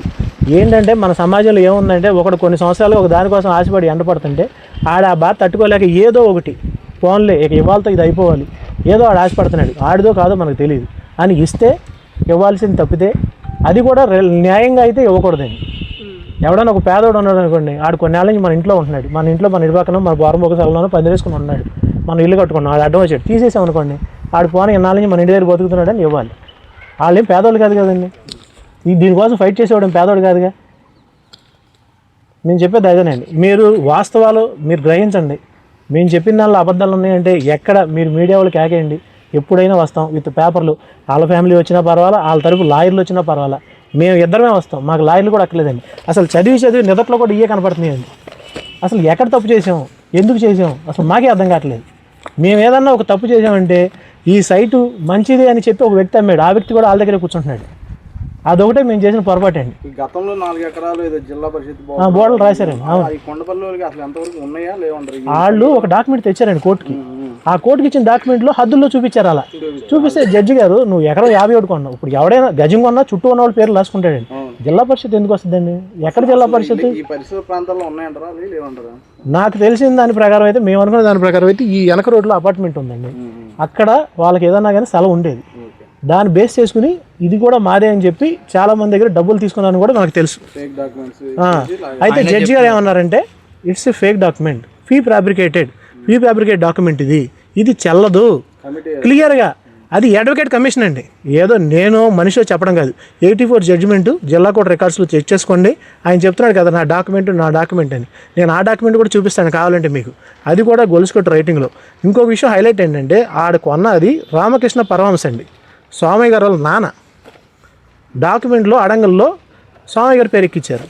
వాళ్ళు విఆర్ఓ వృత్తిలో ఉండబట్టి ఆ పని చేయగలిగారండి. ఇప్పుడు మా తాత కొన్నాడు అనుకోండి, అడంగల్లో నా పేరు రాస్తారా? మా తాతకు రావాలి, మా నాన్నకు రావాలి, లేకపోతే నాకు రావాలి. పోనీ మా నాన్న లేకపోతే మా తాత దగ్గర నుంచి నాకు రావాలి. పైగా నాకు 2 అన్నదమ్ములు ఉన్నారు, అందరి పేరు రావాలిగా. డైరెక్ట్గా 3వ ఇచ్చేస్తారా? వాటాలు వేసుకునేటప్పుడు 3 పేర్లు రాసుకుంటారు, ఎక్కించేటప్పుడు 1 పేరు ఎలా ఎక్కిస్తారు? గ్రేట్ స్వామి గారు అంటున్నారు కదా, ఆయన పేరు ఎలా వచ్చింది? ఆయనకి అసలు ఏ లింకులోంచి ఆయన పేరు అడంగల్లో ఎక్కింది? దీనికి ఏ విఆర్ఓ సహకరించాడు, ఏ ఎంఆర్ఓ సహకరించాడు? ఆ గ్రేట్ స్వామి గారి పేరు అడంగల్లోకి ఎలా వచ్చింది? రామకృష్ణ పరమహంస గారు కొంటే వాళ్ళ నాన్నగారు స్వామి గారి పేరు డైరెక్ట్ అడంగల్ ఎలా వచ్చింది? ఈ మధ్యన కోర్టులో ఇన్ని ఫైట్లు జరుగుతుంటే ఈ జరుగుతూ ఉండగానే ఎలా వచ్చింది? ఇదిగోండి ఆ ఇంటికి వెనకమాల జగన్మోహన్ రావు గారు ఒక ఆయన ఉన్నారండి, 86 ఆయన ఇల్లు కట్టుకున్నది ఇదే ప్రాపర్టీ అండి. అది కూడా ఇప్పటికీ మేము క్లియర్గా చెప్తున్నామండి. వాళ్ళు అన్నదాన ప్రకారమైన ఎకరమే ఉండాలి, హద్దుల్లో జిల్లా పరిషత్ ఉండాలి. జిల్లా పరిషత్ నుంచి ఎకరం కొలిస్తే ఇక్కడికి వస్తుందని నేను అనుకోవట్లేదు. ఎవరికైనా కామన్ సెన్స్ ఉన్నవాడు తెలిసిపోద్ది. జిల్లా పరిషత్ నీకు హద్దు చూపించావు, అక్కడి నుంచి ఉన్నప్పుడు ఇక్కడ దాకా ఎందుకు? ఎకరం అంటే అక్కడే దొరుకుతుంది, ఇక్కడ దాకా ఎతకాలా? కోర్టు కూడా అదే చెప్పింది. మీ ఫ్యామిలీలో మీకు ఎక్కడ వస్తుంది అసలు ఎవరిది అని అవగాహన లేదు. నేను చెప్పిన మాటలు కాదండి, ఆయన ఏదో మాట్లాడుతున్న పిచ్చి మాటలు కాదు. 84 జడ్జిమెంట్లో మీరు కావాలి అంటే మీకు జడ్జిమెంట్ కాపీ నేను ఇస్తాను, రెడీగా ఉంది మన దగ్గర, అన్నీ అప్లోడ్ చేస్తానండి. ఆ జడ్జిమెంట్ కాపీలో క్లియర్గా రాశారు జడ్జి గారు, బాబు మీ ఫ్యామిలీకి ఐడియా లేదు, ఒక ఆయన అమ్మేశాను అంటాడు, మీ అన్నదమ్ముల్లో 2 ఉందంటారు. ఏంటిది అసలు? అదేనండి, ఆ పట్టానే ఫేక్ అని చెప్పారు. ఉన్న ఇల్లు కట్టుకున్నారు కదా, ఈ సైట్ చుట్టూ కట్టుకున్న వాళ్ళు ఇల్లు ఉన్నాయి కదా, వాళ్ళకు కూడా వాళ్ళ డాక్యుమెంట్లు కూడా చూడండి. కావాలంటే కొండపల్లి సోమయ్య గారిదనే ఉంటుంది, ఉత్తరం అని కానీ దక్షిణం అని కానీ ఇవన్నీ అని చెప్పి మా దగ్గర ఆ డాక్యుమెంట్ ఉంది. ఇప్పుడు మేము 1920లో ఒంగోలు నుంచి ఇక్కడికి వచ్చామండి. ఇప్పటికీ హద్దుల్లో మేమే ఉన్నాం. అడంగల్లో ఒంగోలులో చదలవాడ అనే ఊరు ఉంది, ఆ ఊర్లో ఇవాళకి మేము ఉన్నాం. 200 ఎకరాల హద్దులు. ఏంటి ఈ హద్దుల్లో మా పేర్లే ఉన్నాయంటే అప్పట్లో మీ తాతలకు 300 ఎకరాలు ఉండేదండి. అదే కంటిన్యూ చేస్తున్నాం. ఎవరిదని అన్నారు అనుకోండి, చదలవాడ ముత్యాలరావు గారిది గ్రేట్ అయింది, ఆయన ఆస్తి, ఆయన మా హద్దులో ఉంటాడని అందరూ అదే రాసుకున్నాను. అలాగే ఇది కూడా అండి, వాళ్ళు ఏదో మేము గ్రేట్ ఫ్యామిలీ అని చెప్తున్నారు కదా, ఎక్కడ చూసినా వాళ్ళే ఉన్నారు. ఆ రోజుల్లో అవగాహన లేని రోజుల్లో ఓకే వీళ్ళే ఉంటారు ఈ పక్కన, ఎవరు చూసినా అదే రాశారు. మనం ఒక పక్కన జిల్లా పరిషత్ ఉందిగా, మనం ఇంకో హద్దులో వీళ్ళే ఉన్నారు. జిల్లా పరిషత్ నుంచి ఇక్కడ కొలవండి ఎకరం, జిల్లా పరిషత్ నుంచి ఇక్కడికి ఎకరమే ఉంటారా? మన జడ్జి గారు చెప్పిన మాటలేగా, నేను చెప్తలేదుగా బాబు మీ డాక్యుమెంట్ ఫేకు అని. జడ్జి గారు ఇచ్చిన జడ్జిమెంటే, నువ్వు చూపించే డాక్యుమెంట్ జడ్జి గారు ఫేక్ అని చెప్పారు. ఏమన్నంటే అండి, వీళ్ళు అగ్రిమెంట్లో కొనుక్కున్నారు, ఆ రోజుల్లో పాత రోజుల కాగితాలు కాబట్టి వీళ్ళు వచ్చేసి ఏదో రిజిస్టర్డ్ డాక్యుమెంట్, అది కూడా ఒక్కొక్క డాక్యుమెంట్ ఒక్కొక్క స్టాంపు, ఒక్కొక్కటి పేపర్, ఒకటి ఇండియన్ స్టాంపులు, రకరకాలు. జడ్జి గారు క్లియర్గా రాశారు, సంతకాలు టెంపర్ చేశారు, డేట్లు టెంపర్ చేశారు, ఎవ్రీథింగ్. బాబు అసలు ఏంటిది డాక్యుమెంట్ అని అడిగింది జడ్జి. నువ్వు పొజిషన్లో ఉన్నా అని చెప్పావు, పోనీ డాక్యుమెంట్ ఫేకే, నువ్వు ఉన్నానని చెప్పావు, అక్కడికి వెళ్ళి చూస్తే నువ్వు లేవుగా. ఏ రకంగా నువ్వు ఇంజక్షన్ అడిగావు? వీళ్ళ మీద కూడా అదే అడిగారు. ఇప్పుడు వెళ్ళి లోవర్ కోర్టులో ఇంజక్షన్ తెచ్చారు, వీళ్ళ మీద స్టేటస్కో తెచ్చారు. ఈయన పొజిషన్లో ఉంటే ఈయనకి ఎలా స్టేటస్కో ఇస్తారు? ఈయన ఉన్న ఇంట్లో ఈయన ఉండొద్దని ఎవరిని ఇస్తారు ఆర్డరు? ఆయన ఉన్న ఇంట్లో ఆయన ఉండొద్దని. ఇప్పుడు నా ఇంట్లో నేను ఉంటున్నానండి, నాకు ఎలా ఇస్తారు స్టేటస్కో? ఇప్పుడు ఎదరోడు ఎవడన్నా ఆక్యుపై చేస్తే అడిగి స్టేటస్కో ఇస్తారు. లేచిన కానీ నేను ఇంట్లో ఉంటే నాకు స్టేటస్కో ఏంటి? ఆయన స్టేటస్కో ఉంది మేము తెచ్చాము అంటాడు. ఆ స్టేటర్ ఎప్పుడు వెకేట్ అయింది? 20వ తారీఖు వెకేట్ అయింది. నిన్న ఇంటర్వ్యూలో కూడా ఇంకా స్టేటస్కో ఉందని చూపిస్తాడేంటి? మేము చూపించిన కాపీలో 20వ తారీఖు వెకేట్ అయినట్టు చూపించాంగా. ఆయన మా మీద ఒక కేసు వేసాడు, ఆయన మీద మేము ఒక కేసు వేసాం. ఆ 2 కూడా వెకేట్ అయిపోయినాయి. మా ఆర్డర్ వెకేట్ అయింది, ఆయన ఆర్డర్ వెకేట్ అయింది. ఇద్దరు స్టేటస్కోలు పోయినాయి. ఎవరి పని వాళ్ళు చేసుకుంటున్నాం. నిన్న చూపించి స్టేటస్కో ఉంది అంటాడు. మళ్ళీ అంటారు ఆంజనేయులు గారు చూపించి డెమాలిష్ నోటీస్ ఇచ్చాడు, కలెక్టర్ గారు జేసీ గారు నోటీస్ అంటాడు. ఆంజనేయులు గారు ఇచ్చిన నోటీస్ ఏంటి? ఆ 6వ వార్డు ఆంజనేయులు గారు ఉన్నారు, కావాలి ఆయన పిలిపించి అడగండి. ఆయన అక్కడ నుంచుని ఆ స్తంభం దగ్గర దిగిన పేపరు ఫోటో ఏంటిదంటే సెట్ బ్యాక్స్ లేవు మీరు కట్టే ఇంటికి, దానికి వైలేషన్ చేస్తున్నారు, దానికి ఎక్స్ప్లెనేషన్ ఏమో నోటీస్ ఇచ్చాడు. ఆ ఫోటోను కూడా అక్కడ తీసుకొచ్చి చూపిస్తున్నారు. మేము గవర్నమెంట్ వ్యవస్థలో ఇచ్చిన ప్రతి డాక్యుమెంటు వాళ్ళ ఇంట్లో ప్రత్యక్షం అవుతుంది. ఎవరిస్తున్నారు వాళ్ళకి? మేము మున్సిపాలిటీలో జరిగింది మాకు వాళ్ళకి మధ్యండి. ఇప్పుడు మున్సిపాలిటీ మాకు నోటీస్ ఇచ్చింది అనుకోండి, ఆ నోటీస్ వాళ్ళ ఇంటికి ఎలా వెళ్తుంది? ఒక కాపీ ఎవరు ఇది వెనకాల నుండి నడిపించేది ఎవరు? ఇప్పుడు 6వ వార్డు సచివాలయం మాదండి. కొండపల్లి వాళ్ళకి ఇక్కడ ఏమైనా ఆస్తులు ఉంటే పోనీ ఇక్కడే తిరుగుతున్నారు అనుకోవచ్చు. ఉన్న ఆస్తులని అమ్మేశారు అంటున్నారు. వారు 6వ వార్డు సచివాలయంలోనే ఉంటున్నారు. మీరు చెప్పే ఆ పెద్ద మనిషి కూడా అక్కడే ఉన్నాడు, ఇద్దరు కలిసే ఉంటున్నారు ఒక సైడ్ని. ఏం చేస్తున్నారు? మీ ఇన్ఛార్జ్ మీకు ఏమైనా హామీ ఇచ్చాడు సార్ దీని మీద ఏమన్నా గట్టిగా? ఆయన హామీ ఏం లేదండి, మొత్తం 30 మంది వచ్చి మా ఇంట్లో కూర్చుంటే మాట్లాడుకోవడమే. అదే అన్న, ఏమైనా హామీ మీ పార్టీ పరంగా కానీ ఏదైనా? ఏం లేదండి, హామీలు అయితే ఏమీ లేవు, హామీలు అయితే ఏమీ లేవు. ఇప్పుడు ఇవాళ నేను ఇచ్చిన ఇంటర్వ్యూకి నన్ను ఇక మనశాంతి ఉంచరండి. ఇక ఇవాళతో ఇక మనకు మనశాంతి పోయింది. ఇక నేను చెరువులు వ్యాపారాలు అనుకుని ఇక పార్టీలు అక్కడ తిరగడం, జెండాలు పట్టుకుని తిరిగితేనే నేను తిరగాలి ఇక బందర్లో. ఇక రేపటి నుంచి ఇక మా ఇంటి మీద ఇక యుద్ధమే. లైన్లు తెస్తారో, వాటర్లు తెస్తారో, ఇక ఏమేం చేస్తారు పర్లేదులేండి. భగవంతుడి దయ వల్ల పచ్చగానే ఉన్నాను. ఇక్కడే కాదు వేరే ఊర్లోనే బతకగలను. ఏ చెరువులు ఏ ఊరు వెళ్ళి ఒంగోలు వేసుకోగలను, నెల్లూరులో వేసుకోగలను, భీమవరం వెళ్ళి వేసుకోగలను. 2 రోజులు 2 లారీలు పెడితే షిఫ్ట్ అయిపోద్ది సామాను అంతా, అక్కడికి వెళ్ళి వేసుకోగలను. టైం అన్నది వస్తుందండి. ఏం మాట్లాడతారండి? ఏముంది ఇప్పుడు ఈయన ఉన్నాడండి మా ఇంటి పక్కన ఉన్నాడు, ఇంత డ్యామేజ్ జరిగింది, ఈ డాక్యుమెంట్ నానే నీ పక్కన నేను ఉండలేకపోతున్నా, నువ్వు తీసుకో అన్నాడు అనుకోండి, ఏమైనా మాట్లాడుకుంటే తీసుకోవచ్చు. నీకేముందని మాట్లాడుకోవడానికి? ఇప్పుడు ఇక్కడ ఇల్లు లేదు, ఈయన ఇల్లు ఉందని ఇస్తే నేను తీసుకుంటానా? అక్కడ ఒక ఇల్లు ఉండేదాన్ని అంతకైతే నెంబర్ 1 ఇల్లు, నువ్వు తీసుకోవాలంటే అమ్ముదంటే నేను తీసుకుంటానా? ఇల్లు ఉంది అక్కడ. ఇప్పుడు నీకు ఉండాలికి ఇక్కడ తీసుకోవాలంటే లేదు, రోజు ఇంటి పక్కన ఏదో ఒకటి రాయేస్తున్నాను అనుకో, ఎందుకు వీడితో బాధ ఏదో ఒకటి చేద్దాం అనిపిస్తుంది. ఇప్పుడు చేస్తే అలా చేయాలి, నేను అంతగానే చేయగలిగింది ఏం లేదు. మేమైతే ఏం చేయక్కర్లా, మేమేం మాట్లాడుకోకర్లా. లేదు ఎవరన్నా పెద్ద మనుషులు 4 చేరి బాబు ఎందుకు ఎన్నాళ్ళు కొట్టుకుంటారు, మీరు వాళ్ళు ఇబ్బంది పడుతున్నారు, ఏదైనా చేయండి అంటే చేయడమే. ఇది కూడా ఏంటంటే ఓపెన్గా చేసే పనులు కాదండి. అంటే ఇప్పుడు మీదంతా ఒంటరి పోరాటం అంటారు అంతేగా? మేము వంట పోరాటం అండి. గత 2 సంవత్సరాలుగా నేను వంట పోరాటం చేస్తున్నానండి. పైగా ఎవరు ఇల్లు కడితే ఏమండి సార్, ఒకటి విషయం చెప్తున్నాను సార్, ఎవడు ఇల్లు కడితే ఆడితోనే పోరాడుతుంటే ఏంటి? నీ ఆస్తి అంటే నువ్వు మొత్తం పోరాడు, ఖాళీగా ఉన్నవాడు కోటి, నువ్వు ఇంటి కట్టినోడు కోటే అంటే ఆడు ఇల్లు కట్టి ఉన్నాడు కానీ ఇబ్బందులు ఉంటాడు, నువ్వు కెలికేస్తే అప్పుడే పని అయిపోద్దా? నేను ఆయనే అదేగా చెప్పింది, నేను కాదు ఆయన చెప్పిన ఇంటర్వ్యూగా. ఖాళీగా ఉంటే నేను కదపను, ఇల్లు కడితే మాత్రం కదుపుతా. ఏంటది? నీ సొమ్ము అయితే ఖాళీగా ఉంటే ఏంటి, కడితే ఏంటి? అందరినీ కదపాలి. అంటే అలాగే మీరు నమ్మి మీరు ఓటేసిన మీ నాయకుడే అక్రమం కట్టడం అని చెబుతున్నాడు, అది దాని మీద మేము ఒకటండి, మా నాయకుడు అలా చెప్పాడని మేము అనుకోవట్లేదు, ఆయన ఒక ఉద్దేశంలో చెప్పుంటారు. నిన్న ప్రెస్ మీట్ లో మాట్లాడారు సార్. ఏమన్నారండి? నిన్న ప్రెస్ మీట్ లో ఏంటి మాది అది అక్రమ కట్టడం అయితే మా కుటుంబంలోకి వచ్చి పేరు నాని వచ్చాయని ఆ టైప్ అంటే అది రాజకీయం సార్, అది రాజకీయం సార్. ఆ రాజకీయం గురించి అయితే నేను మాట్లాడను, అది రాజకీయం సార్. ఆయన వచ్చినా ఇంకొక ఆయన వచ్చినా అది రాజకీయ విషయాలు అయితే నేను మాట్లాడను. మేమైతే విక్టమ్స్, బాధితులు. మేము బాధితుల గురించి మీరు ఏదైనా అడగండి, మేము చెప్తాం. ఇప్పుడు నేను అదని ఆయన స్టాండో ఈయన స్టాండో తీసుకున్నాను అనుకోండి, నన్ను కొడతారు స్టాండ్తో ఏదైనా చూసి. ఆ స్టాండ్తో కొట్టించుకునే ఓపిక మా దగ్గర లేదు. ఏదన్నా లైన్ ఉన్న వాడితో మేము పోరాడగలం సార్. సామాన్యులు కోర్టు మెట్లు ఎక్కుతున్నాం, లేచిన కానీ కోర్టులోనే ఉంటున్నాం. ఈ జిల్లా కోర్టు నా చిన్నప్పటి నుంచి చూడలేదండి. ఈ ఇల్లు కట్టినప్పటి నుంచి అసలు జిల్లా కోర్టులో టిఫిన్ చేయడం, టీలు తాగడం, అక్కడే బతకడం, లాయర్ల దగ్గర ఉంటాం. ఆడ 5,000 అడిగితే 5,000 ఇవ్వడం, 10,000 అడిగితే 10,000 ఇవ్వడం. ఆ లాయర్ ఏం చేస్తున్నాడు అక్కడ తెలియదు, అసలు వాయిదా వచ్చిందో తెలియదు, మధ్యాహ్నం కూర్చోబెడతాడు, రేపు రమ్మన్నారంటాడు, వెళ్ళిపోవడం. ఏం తెలుస్తుందండి మాకు? అన్ని పనులు చెడిపోతున్నాయి, ప్రతి పని. ఆ ఇబ్బందులు పడలేక ఏదైనా ఎవడన్నా ఉంటే ఏమైనా మాట్లాడినే అంటున్నాం అంతే, అంతేగాని ఏదో జరిగిపోద్దని కాదండి. అది కూడా వాళ్ళకి అడ్వాంటేజ్గా తీసుకుంటున్నారు. ఇప్పుడు ఉన్న వాళ్ళకి తాతల నుంచి ఆస్తులు వచ్చేయండి, 3 తరాల నుంచి వాళ్ళు కూర్చుంటున్నారు, మాటలు చెప్తున్నారు, మాది బ్రాండ్ అంటున్నారు. ఏం చేస్తాం? మా తాత కరగబెట్టేశాడు, మళ్ళీ మా నాన్న ఏదో సంపాదించి ఇచ్చాడు, నేనేదో సంపాదిస్తున్నా, మా అబ్బాయికి ఇవ్వాలి. ఆడు కూడా అదే చెప్పాలి రేపటి నుంచి. మా నాన్న వచ్చేసాడు, మా నాన్న ఇచ్చేసాడు, మా నాన్న బ్రాండ్ అని మా వాడు చెప్పాలి. ఎందుకంటే మా తాతని బ్రాండ్లు చేస్తుంటే మేము అదే చేసేవాళ్ళం. ఏం చేస్తాం సార్? వీళ్ళు సెకండ్ పార్టీ తోటోళ్ళు 1926లోనే ఈ 4 ఎకరాలు 78 సెంట్లో 3 ఎకరాలు 26 సెంటు కొన్నాడండి, విత్ రిజిస్టర్డ్ డీడీ డాక్యుమెంట్. ఈ ఎగ్జిబిట్లో కూడా చూపించారు. తోట రామచంద్రరావు 1926లోనే 3 ఎకరాల 26 సెంటు కొనుక్కున్నాడు. రిమైనింగ్ ఎకరం 56 ఇది చెట్లు వేసుకుపోయి బీడేసుకుపోయి ఉంది. నాకు భవనం ముఖ్యమని ఆయన తీసుకున్నాడు. దీన్ని ఏం చేశాడంటే, సర్లే ఇది బీడేసుకుపోయి గుంటలాగా ఉంది, మనం ఏం చేసుకుంటాంలే అని ఈయన మాట్లాడాల. తర్వాత ఆయన ఒకటే అన్నాడు, ఏ బాబు ఈ 3 కూడా నువ్వే కొన్నావు కదా, ఆ మొక్క కూడా నువ్వే తీసుకోమంటే ఆ రోజుల్లో రిజిస్ట్రేషన్ డబ్బులు అవుతాయి కదా అని ఒక అగ్రిమెంట్ రాయించుకుని 200 రూపాయలకి ఆయన తీసుకున్నారు. ఇది కదా సార్, ఆ డాక్యుమెంట్ చూపిస్తారు. 20 రూపాయలకి ఒక అగ్రిమెంట్ రాయించుకున్నాడు సార్. 40లో రాయించుకున్న డాక్యుమెంట్ని 41 తర్వాత ఆ 200కి 183 రూపాయలు వడ్డీతో సహా, 200లో 100 రూపాయలు ఇచ్చాడు, 100 ఇవ్వలేదు, ఆ 100కి వడ్డీతో కలిపి 183 రూపాయలు, మొత్తం 360 రూపాయలు చిల్లరంతో ఆ డాక్యుమెంట్ ఆయన జమేసి వెనకాల ఆయనతో సంతకం పెట్టించుకున్నాండి ఈ స్థలం ఓనర్తో. మరి ఇంక అంతకన్నా ఇంకేముంటుందండి? టైం లోపల ఉంటుంది, పోతండి, వస్తే మాట్లాడుకుందాం. మేము ఏమీ లేదండి.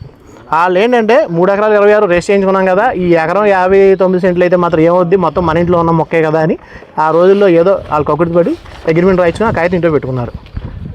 దాన్ని అదునుగా తీసుకుని మనం మునసబు కర్ణాల కింద ఉన్నాం, మనం ఏదైనా చేయగలం, మన దగ్గర బోర్డు పేపర్లు ఉన్నాయి. నేను బొక్కలను చెప్పట్లేదండి, ఆ టైంలో ఒక టీం నడిచారు, వాళ్ళ దగ్గర బోర్డు పేపర్లు ఉన్నాయి, ఇవాళకి ఉన్నాయి కొట్లుగా. మన ఖాళీ స్థలం కనపడితే రాసుకోవడమే. వాళ్ళు ఎవరైనా పర్టికులర్గా అనట్లేదండి, ఉన్నారు అలాంటి మనుషులు అంటున్నాను.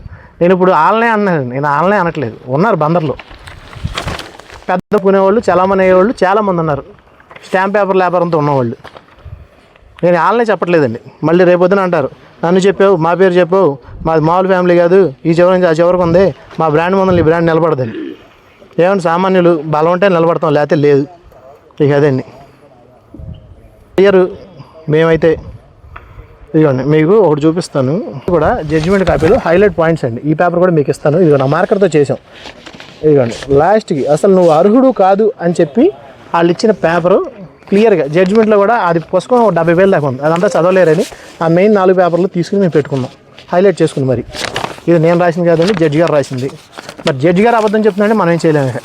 84లో జడ్జి గారు అప్పుడు ఎట్ట ఉండేది మీకు తెలుసు, వ్యవస్థ అన్నది. జడ్జి గారిని కలవడం కూడా ఎంత కష్టమో తెలుసు. ఆ రోజుల్లో జడ్జి బయటికి రావడం కానీ ఫంక్షన్ కానీ ఈ రోజులాగా లేదు. జడ్జి అంటే జడ్జి, ఆ రోజున అడ్వకేట్ కమిషనర్ చేశారు. అసలు ఒకటి కాదండి, వాళ్ళు చెయ్యని పని లేదండి, అసలు మమ్మల్ని ఇబ్బంది పెట్టిన విధానమే లేదు. మేము క్లియర్గా చెప్తున్నామండి, మేమైతే ఎటువంటి పొరపాటు చేయలేదు, ఏ తప్పుడు ఆస్తి కొనలేదు, ఏ పని చేయలేదు. మేము నిజాయితీగా కష్టపడిన డబ్బులు, వాళ్ళు కూడా చెప్తున్నారు వాళ్ళు కష్టపడిన డబ్బులే, మా కష్టపడిన డబ్బులే. ఆ విషయంలో మెచ్చుకోవాలండి వాళ్ళని. వాళ్ళు కష్టపడిన డబ్బులతోనే కొన్నా అన్నారు, లేకపోతే ఏ తాతాస్తులు తెచ్చి ఇక్కడ కొన్నారు అనలేదు. కష్టపడిన డబ్బులతోనే కొనుక్కున్నాం, సామాన్యులు మేము. దీనికి ఏ మినిస్టర్ గారు న్యాయం చేస్తారు, లేకపోతే మా రామకృష్ణ గారు న్యాయం చేస్తారు, లేదు బాలశౌరి గారు న్యాయం చేస్తారు, పవన్ కళ్యాణ్ గారు. ఇక ఫైనల్గా మేమన్నా అనుకునేది ఏంటంటే, మీలో ఎవరో ఒకళ్ళు ఈ ఇంటర్వ్యూ కొంచెం వైరల్ అయ్యి ఆ కళ్యాణ్ గారి దగ్గర చేరితే ఎప్పుడన్నా ఒక 5 నిమిషాలు కేకేసి బాబు ఏంట్రా మీరు బాధపడుతున్నారు అని అడిగితే చాలండి. మేము కూడా ఆశపడేది అదే. తినేసిన దెబ్బలు అలాగో తినేసాం, కాటా దెబ్బలు మొత్తం కొట్టేశారు మమ్మల్ని, ఇంకా కొడతాకి ఏం లేదు. ఇక మాకెల్లా ఉన్నది ఏంటంటే కళ్యాణ్ గారు ఏమన్నా ఎక్కడెక్కడో వాళ్ళని పలకరించి ఓదారుస్తున్నారు, మా కోసం ఇక్కడ కళ్యాణ్ గారు ఒకసారి వచ్చి మీకు జరిగింది అన్యాయమే అంటే చాలండి. ఇక ఆ మాట కోసమే బతుకుతున్నాం. ఇక మేమైతే క్లియర్గా ఉన్నామండి.